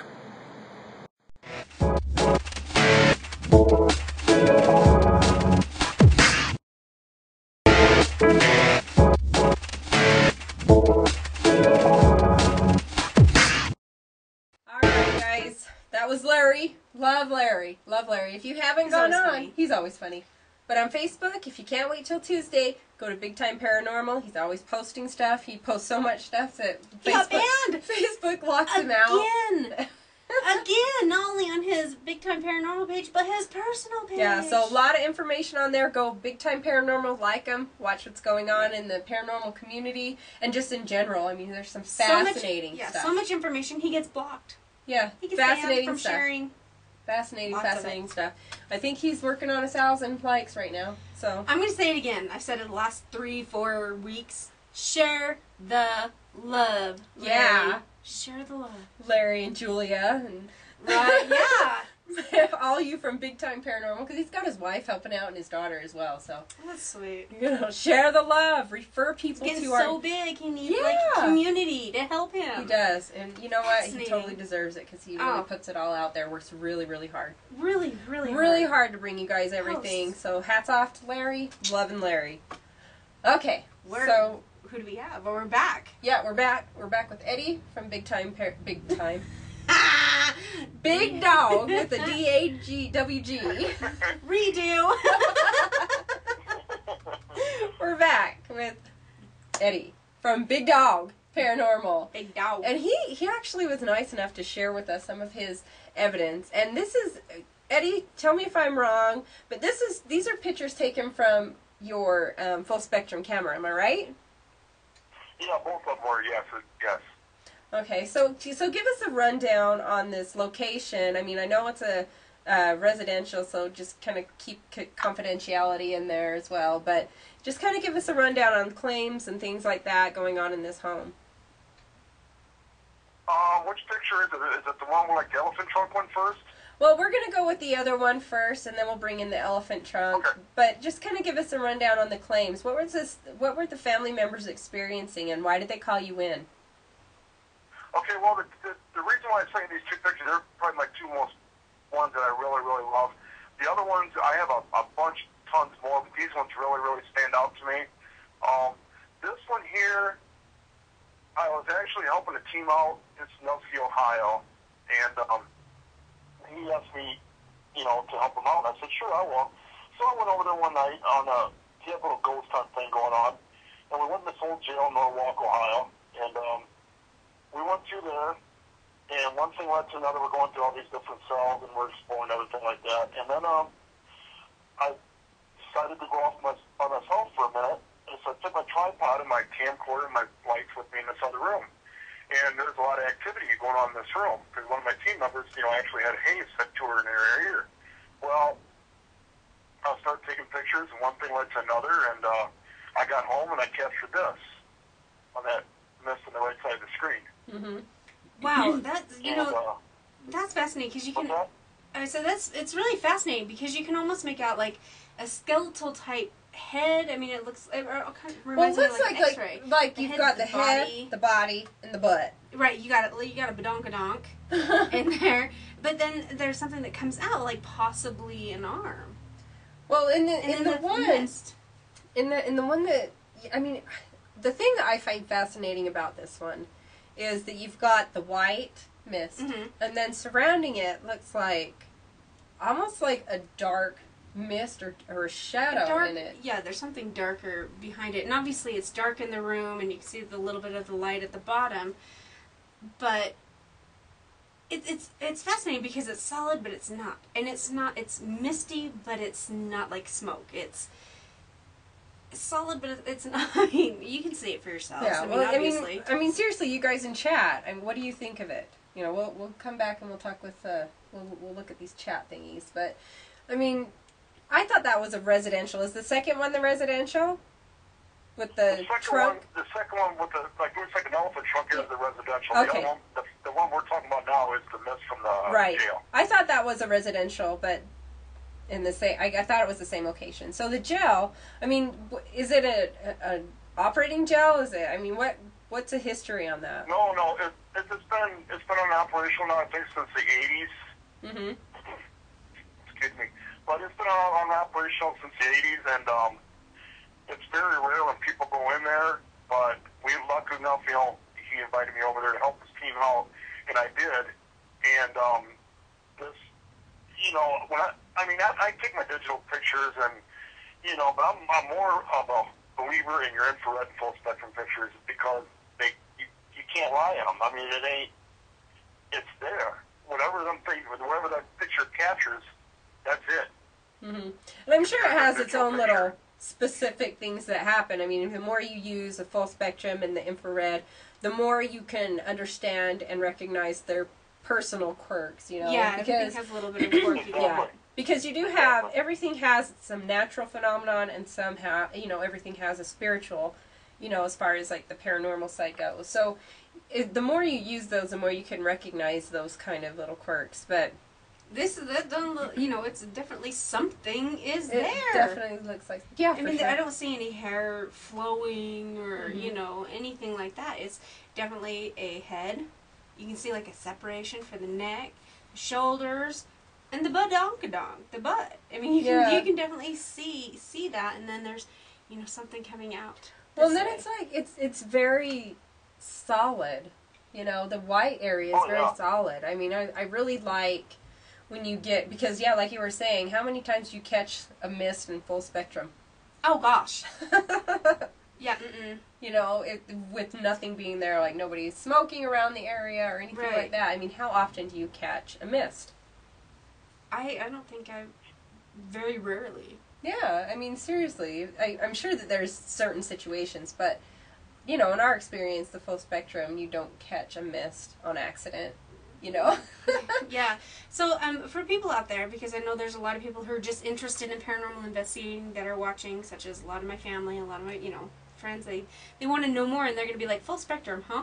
Mm-hmm. Let me tell us a little bit about what a full spectrum is. Basically, it's another dimension in light that the human eye cannot see.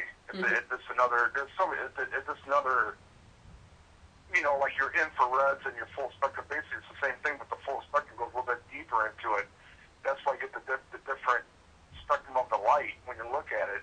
It's really hard to explain. There's a lot of definitions to it, but I just started getting into it maybe a year ago, and the results I've got from it is just unbelievable. I mean, the pictures and everything like that, even on video. Yeah. So that's gonna lead us right into your next one. So we call this like the elephant trunk picture, but give us a rundown. I mean, there's a story behind this one. Go ahead and let us all know what that story is. I got called to residence in Cherry City, Ohio, and we went in there this last summer. And to make a long story short, I set up my tripod and I set up my camcorder, my full spectrum camcorder, and I was running a full spectrum light with a full spectrum regular infrared light with it. And we were in the kitchen, and everybody walked behind the camcorder because I get a lot of questions like, "Well, Eddie, would somebody stand in front of the camcorder?" No. The answer is no. Everybody was behind the camcorder at this time. So I shut the lights off, and we waited there for a few minutes. And I seen this thing go through my screen. And I'm like, what the heck was that? Did you guys see that? And they went, yeah. And so, to make another long story short, I came home, I played it, and I watched it. And it was so quick when it went through my screen that I actually, luckily enough, I stopped it. And when I stopped it, I took a picture of it with my cell phone. And that's why you you're going to see that cursor on there. It's on the right side of the screen. That was because I took a picture of it on my computer screen. So I took a picture of it, and that's how you're getting this view right now. But you could see it plain as day when I went through the screen because it just blacked it right out. And it was just amazing. And I blew it up, and when I looked at it, you could see faces inside of this thing. And you can actually see like little spray hairs or something, or like a little claw marks or something down toward the bottom of the head on the lower right. But I'm just really thankful that I caught it because it went through my screen so fast, and I got the frame when I went through it. That when I first time I seen it, I went, "Oh my God, what the heck is this?" And I stared at it for like an hour, just amazed at what it was. Yeah, well, it's fascinating to look at because you have these like two darker. It looks like, we were talking, it looks like a caterpillar with eyes, you know? Right, or the alien. It's always alien gargantuan caterpillar, you know? But, I mean, were you able to... If there's somebody out there in your audience, when they see this picture, I had a medium tell me the name of it, what actually she thought it was. But if there's somebody out there in your audience that can say this name or type it out or whatever, I really would like to know, because I'm really, really fascinated, what it is. And, so if there's anybody out there, like I said before, that has a name for this, I really would like to know. Yeah, so if you guys out there, if you have seen anything like this before or have had any experience with this, throw it out in chat. Let us know. Let us know what you think it is. So we can help out Eddie's team get more answers to this picture. Eddie, do you have the software to go frame by frame through your video? Yeah, I have software where I can lighten it or darken it. I can have a thing where I can slow it down, speed it back up, and everything like that. Yes, I do. Okay, so does it go into screen and then out of screen, or into screen and just go away? How I did it was, I had this program. I don't have it anymore, but when I was watching it, I seen it go through there, and I looked at the time when it went through my screen. So what I did was I rewound it, and it went through my screen. I stopped it at that time, and I caught it. And then I froze it, and then the rest is history. Then I tried lightening it up, and I darkened it up, and everything like that. And that's when I've seen these faces and this, whatever it is. And, it did one thing led to another, but I got lucky. It stopped in the frame when I did capture it. Yeah, because I know that if you can go like frame by frame, like using a video software, like an editing software, you don't know what you're going to get. I mean, we have piece of evidence where it's all snow, because it was a wireless camera. Yeah, right. So and it was a long time ago, so they really sucked. So it was snow, so black, snow. So I mean, obviously you saw that there was a black there. But what we did is we were able to go, or the team that investigated it, they went from frame to frame to frame to frame, and they actually, in one frame, just one little millisecond, they caught what looked like to be a woman's face. It was so clear where it was darker in where you could see the exposed skin. It was lighter where you could see like the clothing, and it looked like it was down in a hospital down labor and delivery. So it kind of meshed with the story where it looks like it looks like she's holding a baby. Yeah, her arm is going around like this and like this. Like wearing a hospital gown with a baby, and it was just one frame. It took just a millisecond. Millisecond. Those frames, when you go frame by frame, it looks like it's taken for freaking ever. But it is so fast. Yeah, so maybe if you got that to where you could just frame by frame by frame by millisecond by millisecond by millisecond, you can see where it comes you might get something you would not expect. Where it goes out, where it comes from, and what's around it. Well, in this situation, it was just a flash. It wasn't like they came in and out of the screen. It was a flash and gone. Just boom. Yeah. Gone. So it was a good catch for these people. I mean, they went through it for hours trying to get that one flash. Oh man! Well, and it happens. What was that, Eddie? Oh, I said awesome. Yeah, it was really cool. So, I mean, if you could get what if it's like Bigfoot? Yeah. Like crossing through a dimension or something. I mean, you say dimension, the word alone is like cuckoo. Everybody's like, The second you mention dimension, you're a loon, but... We love it. I mean, you never know. You really don't. No, you know? we don't. We don't have for sure definition of, you know, where spirit comes from or what happens when you die. You know, we have all the religious implications and the, you know, what people personally believe on their spiritual level and speculation, thought processes. But you really don't know. So, you know, we throw out dimension from time to time and see what people say. Because they do. I mean, you can get really deep into discussions, and you could go way off the charts. I mean, if you really wanted to, you could go way off the charts into unknown territory or, you know, taboo territory. So. Stuff people don't like talking about, stuff people don't understand. Right. Because it's just, when you think about it, even a spirit itself, the thought of how, why, itself is just mind-blowing if you really get into the how and why rather than just make it the basic, oh, it's a spirit. Once you die, your spirit leaves your body goes into the ground, and your spirit is left to roam, or it goes to heaven, or it goes to purgatory. We don't know, but if you go into deeper as to why. Yeah, why, how, what. I mean, do you have a theory, Eddie, on what a spirit is? Energy. Just energy? It's, I mean, there's spirits all around you right now, and we don't even know it. I mean, they're everywhere. It's just, it's energy, there's so many explanations for it. It could be a lost soul, you know, that didn't see the other side, they're just lost, they want to go, a lot of them want to go to the other side, and they're just, some of them just hang out, you know, and why is it, when you turn, you know, actually when a person lives in a house, they think all the energy comes from the house. It's not. It's the land that the house is built on. Right. And for example, like me, I'm in an Indian burial ground all around my area around here and everything like that. And that's why we get a lot of activity around here because of the Indian, you know, the Indian population back then and everything like that. But it ain't, when you look at, you know, where I live at, it look like an Indian, but back in the day, you know, but I think it's just spiritual energy that's around you, and, you know, there's a lot of explanations for it, but that's part of one, I guess.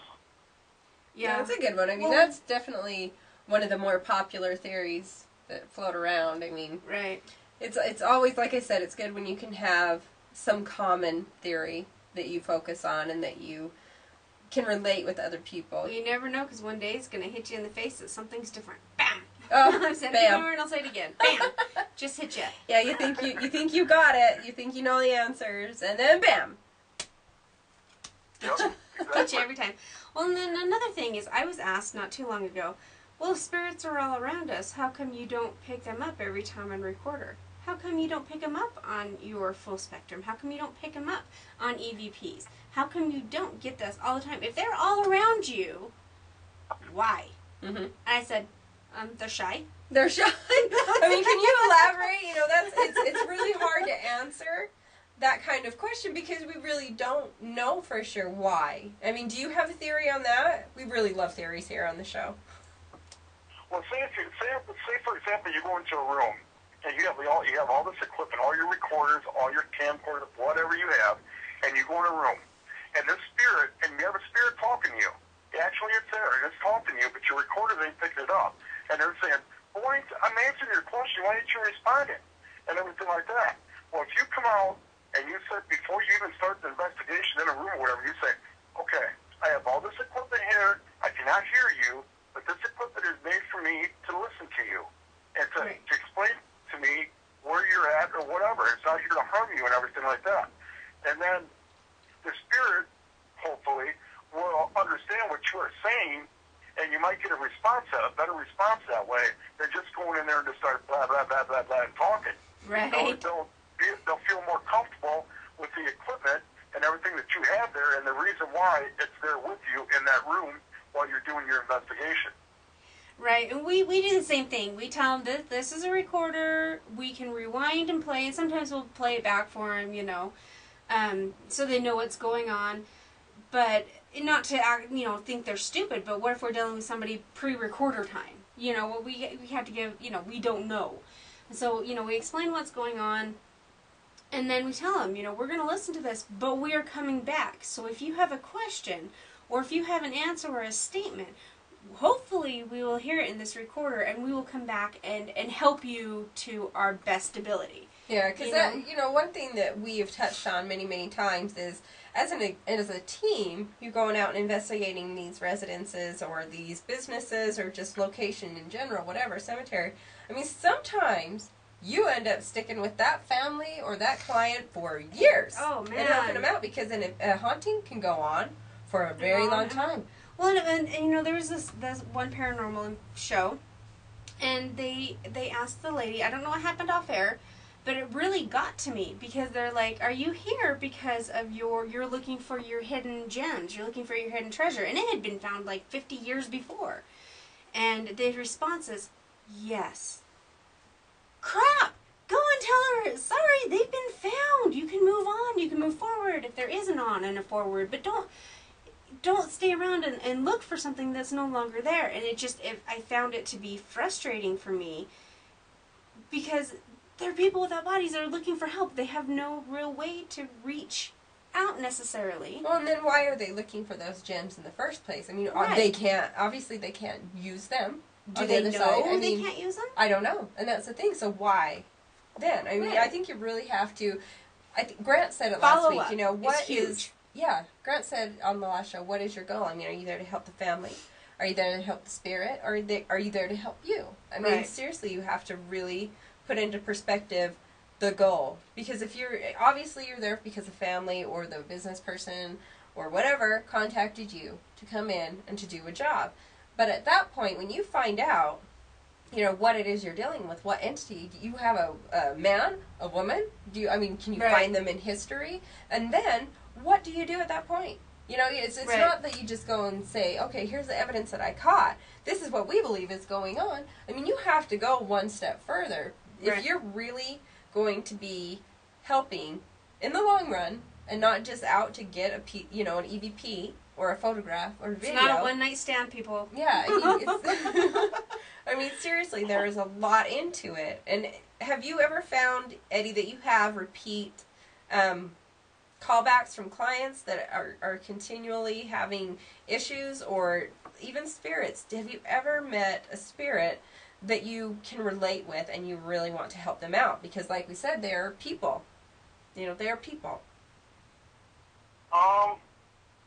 Usually the clients, to answer your one question, the clients usually ask, well, Eddie, what, I don't want them gone. They're not bothering me. I just want to know, what's in here, and see what you can get. That's the majority of the time I get asked, can you find this for me? And, we go in there and say, yeah.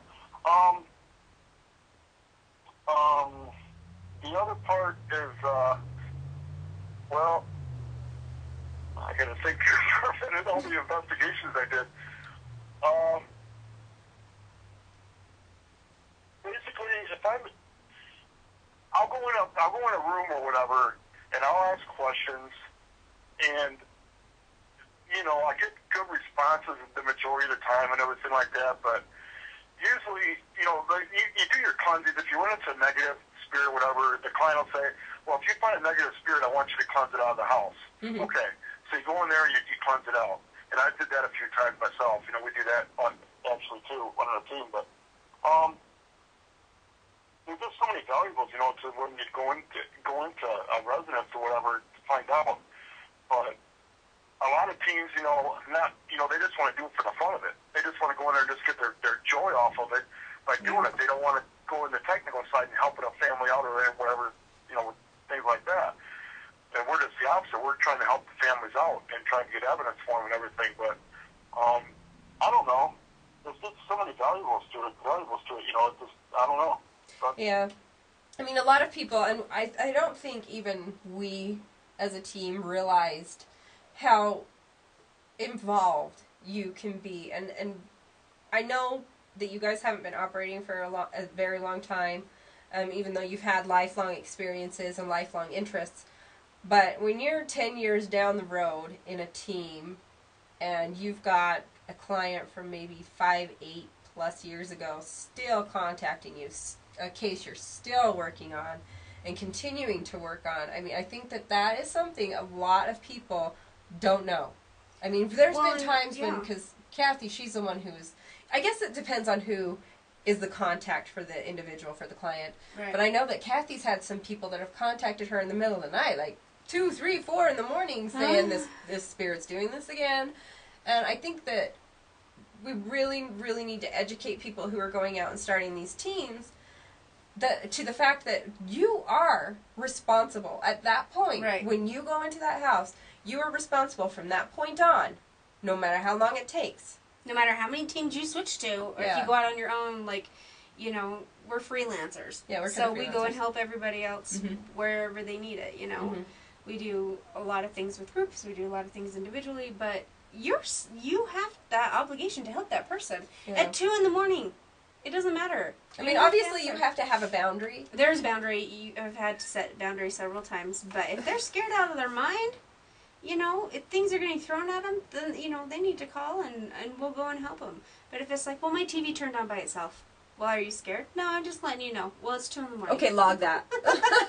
Log that in your journal. And just, you know, because we also like to have families that are experiencing these kind of hauntings, just kind of keep a general, you know, it's detailed as we can, of course, because we wonder if there's like factors of the moon and the weather and all those different kind of times a day, weather elements and natural occurrences, if that has any kind of effect, times a day, because then you can track residual. And I mean, anyways, that's a lot of information for this one little bit of stuff. But you know, I just, it's like when you go into an investigation and you do your investigation and you come home and you go through all the evidence and you're really amazed about everything that you captured, and you know, even on audio and video.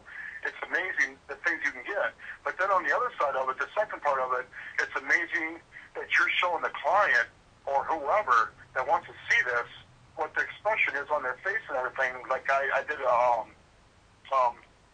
reveal not too long ago, and the client actually seen the video, and she went, "Oh my God, I never would have known." It's like she's going to freak out. You know, and that's another part of it that really, really makes it, you know, fun. I mean, for yourself, yeah. But for the client, or, and like I said, whoever else, it makes it really interesting by the expressions, you know, that you get from it. Yeah. Well, right. Well, they didn't think it was, you know, I mean, they knew they were experiencing this stuff. They were hoping that there's a normal, logical explanation for it. And then they get this shadow recorded walking past their bed at night. It's an oh crap moment. Well, and often, I mean, I don't know about you, but I've experienced some things that I'm like, am I crazy? Oh gosh. Seriously, did I just see that? Because somebody please validate me. I had this one lady one time. She goes, "Hey, Eddie, you know what? She's a medium. I ain't gonna say no names or anything, but she's one of my friends on Facebook." And she goes, "You know what?" She goes, "Do you have a lady spirit in your house?" I said, "Yeah, so." She goes, "Do you know every time you're taking a shower down in your basement, she's standing there right there looking at you?" and I do. Actually, my own shower is in my basement, and I kind of freaked me out, and I'm like, "Excuse me?" Yeah. and now to make a long story short, every time I do go out in my basement, I take a shower, I'm like, "Oh my God, man, is this woman checking me out right now?" Or what? It's like a surprising feeling, you know. You just don't know. Yeah, I had a similar thing. Yeah, I had a similar thing, you know, psychic told me the same thing. If you're going to the bathroom, okay? If you're going to the bathroom and how active bathrooms are, and you're doing your thing in the bathroom, and you got 3 spirits and you're thinking your mind looking at you right now, it's like, what the heck? Trying to get gun shy a little bit. Did I take my pants down now or what? What I'm trying to say, it's an investigator's job to go in there and try to get the information and see if there is a woman there, or if there's people actually watching you, if they are there. Right, and you know, I don't make a habit of doing, you know, communicating at all in my home with any spirit, because I think, to me, I just want one place where I'm safe from all that. I don't have to worry about that. That's my house. So I don't, for me, and because I do have kids, I don't allow communication from me to them. So I basically will ignore it. But there are times when I've had, I mean, and it's a hazard of the gig, you know. You are going to have something follow you home. Well, at they some like point, you, they chill out with you. at some point, you are going to have something come home with you. And you have to be prepared for that. I mean, and it's not, I don't particularly like it, especially when it's something that's not positive, because sometimes I think that they just want to talk. You're a creeper in life, you're going to be a creeper yeah. in death. I mean, you'll get those ones, but I mean, there are times when you will have, somebody who is genuine and who just wants to communicate. And I still, because I don't know. I have no psychic ability. Right. I don't know if it's going to be safe. So for one, don't communicate. Speaking of your, sorry about that. Speaking of your home, mine actually happened by accident. I was home one morning, and I said, you know what? I never wanted to do it either. I never wanted to investigate my own home. I'm like, no, I ain't doing that. No way, But one morning, I said, oh, what the heck? I'm just going to do it for the fun of it. So I got my digital recorder out, set it in the kitchen, asked questions for 10 minutes, put it in my software in my computer, and I listened to it, and I got that lady's voice. Uh-huh. So...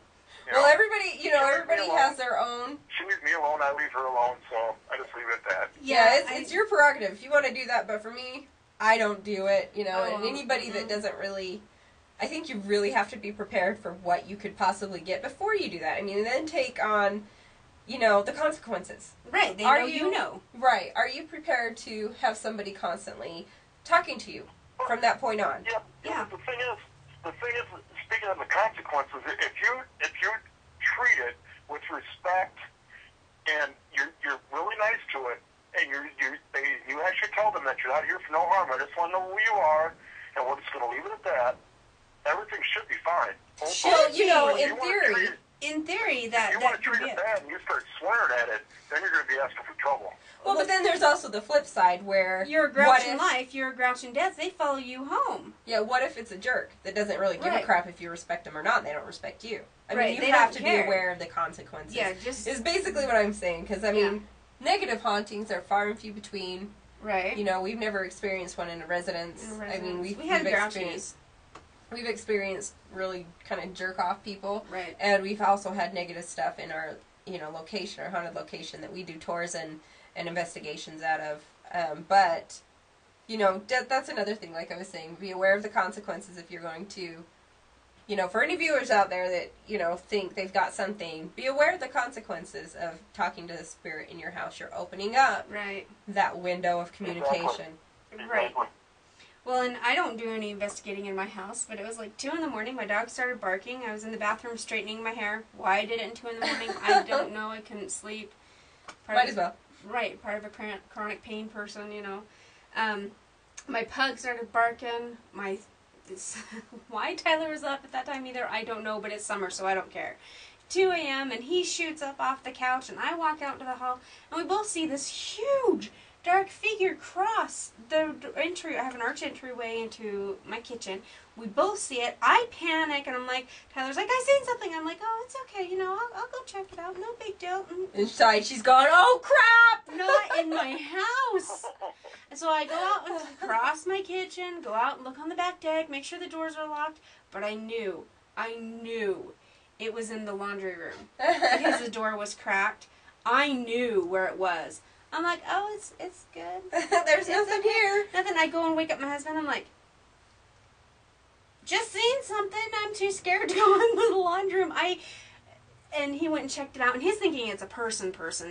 We have big dog doors.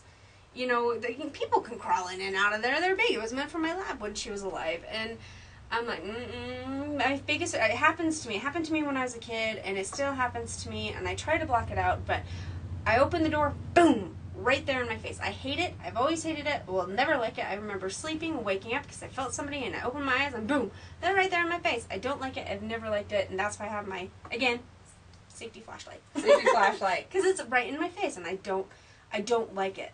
I don't like it. Yeah, it can be, like we were saying, in your own house, kind of disturbing. Well, they know your fears.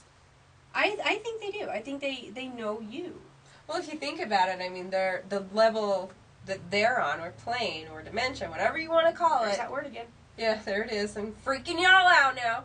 But, whatever they're on, I mean, you've got to think that they have some sort of ability to know what you're feeling, what you're thinking, and on a level. I mean, I don't think everybody has access to I don't think they have deep, dark, secrets, but I mean, it's there, they know it. Mm-hmm. Well, in general, I mean, I guess there's a general fear that everybody has. People obviously are afraid of things they can't see, especially if they're kicking you or scratching you, walking across your kitchen entry. I mean, it was big. Oh yeah. I mean, do you have that kind of things, or is it happening in your house? Have you had the privilege of having besides the woman? Yeah, besides the woman and the one that's in your house. I mean, does that happen frequently, or do you guys have like a prayer or just a chant or just in general? A general thought process. Yeah, don't follow me home. You're not allowed. Do you guys do that as a practice in your team? Before I leave for work, I say a prayer and everything like that, and then I say, I'll say a prayer to St. Michael's and everything like that before I go on a hunt. So I don't forget, because I wear his medallion and everything like that. But, I don't know. I mean, really, the only feelings I really get, though, is, actually my own house is sometimes I go up down the stairs and, somebody following behind me. There's something upstairs, too, that I love. Is there somebody walking up behind me? Is there somebody following me down the stairs? Sometimes I get an experience like that, but I think more than the majority of that is all mental. It's just thinking about it, really. Well, yeah, I mean, if you're walking down a stairs or up a stairs, it's not like they can go around and hide this way and then follow. I mean, it's a direct path up the stairs or down the stairs. It's just right there. There's no hiding behind the column or, anything like that. My mom's basement is pure example. I hate... Everything feels fine in the basement until you get upstairs. My one buddy always says, well, if you don't, come on out and play. Come on out and play with us. We'll stand there in the middle of a room. We'll say, come on out and talk to us. Don't be hiding. I'm here as your friend. We always say that. We're here as your friend. Before an investigation and when we leave an investigation, I always say, remember, we're here as your friend. We're not your enemy. We just want to communicate with you and so on, and then we leave. And the majority, and they don't, God forbid, they don't follow us home or anything like that. But we get a lot of good responses when we do it that way because they know that we're friendly. We're there just to do what we got to do, and then we leave, and we leave them be, and everything's been fine since we've been doing that. You got to be careful though, because there's some that will like you, will like your energy, will like you as a being. They're like, well, you're coming into my place to check me out. I'm gonna go to your place and check you out because I have nothing else to do. I have an eternity. Remember earlier in our, I'm sorry for interrupting you, but remember earlier in our interview when I said you have to have that strong attitude. Right. You got to have that mental awareness of what you want and what your goals are when you go in there. Right. Basically, that's what I use and how I feel when I do this. And I lead with a strong attitude, and I go out with a strong attitude. But if I was a really very, very weak person and I did that, I'd be screwed. I don't know. I agree. But I don't care how strong you are as a person. I'm a very, very strong person. I have shields. I have, Cammie is too. It happens. They are people with the ability to do whatever they want. They're people without bodies. And if they like you, find an interest in you, such as that lady that's in your home, they can follow you. And they can have an attachment to you. They might not stay long. They might be like, wow. Mm-hmm. We were talking with Grant, and he's had like a billion years of experience. Not to say you're old or anything, Grant, but you're just experienced and wise. But spirits have free agency. I fully understand what you're saying, but it's better than me walking into a house saying, okay, who in the H is in here? Right. I agree completely. I want to know who you are, and then when I leave, I'm going to say, okay, I'm leaving your so-and-so house, and you can take this house and you can shove it, wherever you want to. I'm out of here. Bye. Now if I did it like that, I would be done. Yeah. Then you'd be like, pal. The odds of me doing it the other way are more positive than it would be doing it that way. Mm-hmm. See, I'm just setting it as an example. Right. Right. Oh no, I understand that completely, but you have to be open to the possibility. I am. Yeah. Sure. We've met a lot of people who know what they're doing, and stuff goes wrong. It happens. And just for everybody out there who's watching, I don't care how experienced you are, how inexperienced you are. Have a contingency plan in case your theory doesn't work. Be careful. Be careful because there's, And I will stand by it. Living is far more harmful than the dead. By far. I agree. I mean, I do. But I agree. It's that internal, oh crap. Mm-hmm. I get I you. agree. It happens. I really have had such a great time. We're getting to where we need to wrap it up. About that time. But I like to ask people, who have been in the field a long time, who have, been in the field a short period of time. I like to ask them and just have them give out some information, like a piece of advice, like something that really made an impression on them, to people who have just started a team or who are just now or considering starting up a team. I mean, what would be a really good piece of advice that you think they could have and learn from and use? Oh, there's so many answers to that. If you're starting a team and you're going to get in the paranormal field, and if you're just in it for the fun of it, to jerk off, screw off, whatever, you're in the wrong profession. Go and do another hobby. But if you're going to get a team, you're going to go into it and do all the hard work, all the guts and everything that involved with it, all the work, and helping the client out, and so on, then you're going in the right direction, and it's going to take you somewhere. Mm-hmm. Right. Yeah, none of this. I'm going to go on the investigation here, hand off the review to somebody else. We had that 60 hours of audio. Oh, Lord. Won't investigate with them again. Yeah. I mean, before we wrap this up, I'm going to ask you I'm going to jump in here and say two things. Somebody asked me once ago, hey, Eddie, when was the first time you ever seen something actual with your own eyes, like a shadow figure? Well, it was down at Waverly. We'd done it in a ghost hunt and whatever, and this thing come out of the wall and looked at us and went back in it. That's when the shadow figure really, really got my attention a couple years ago.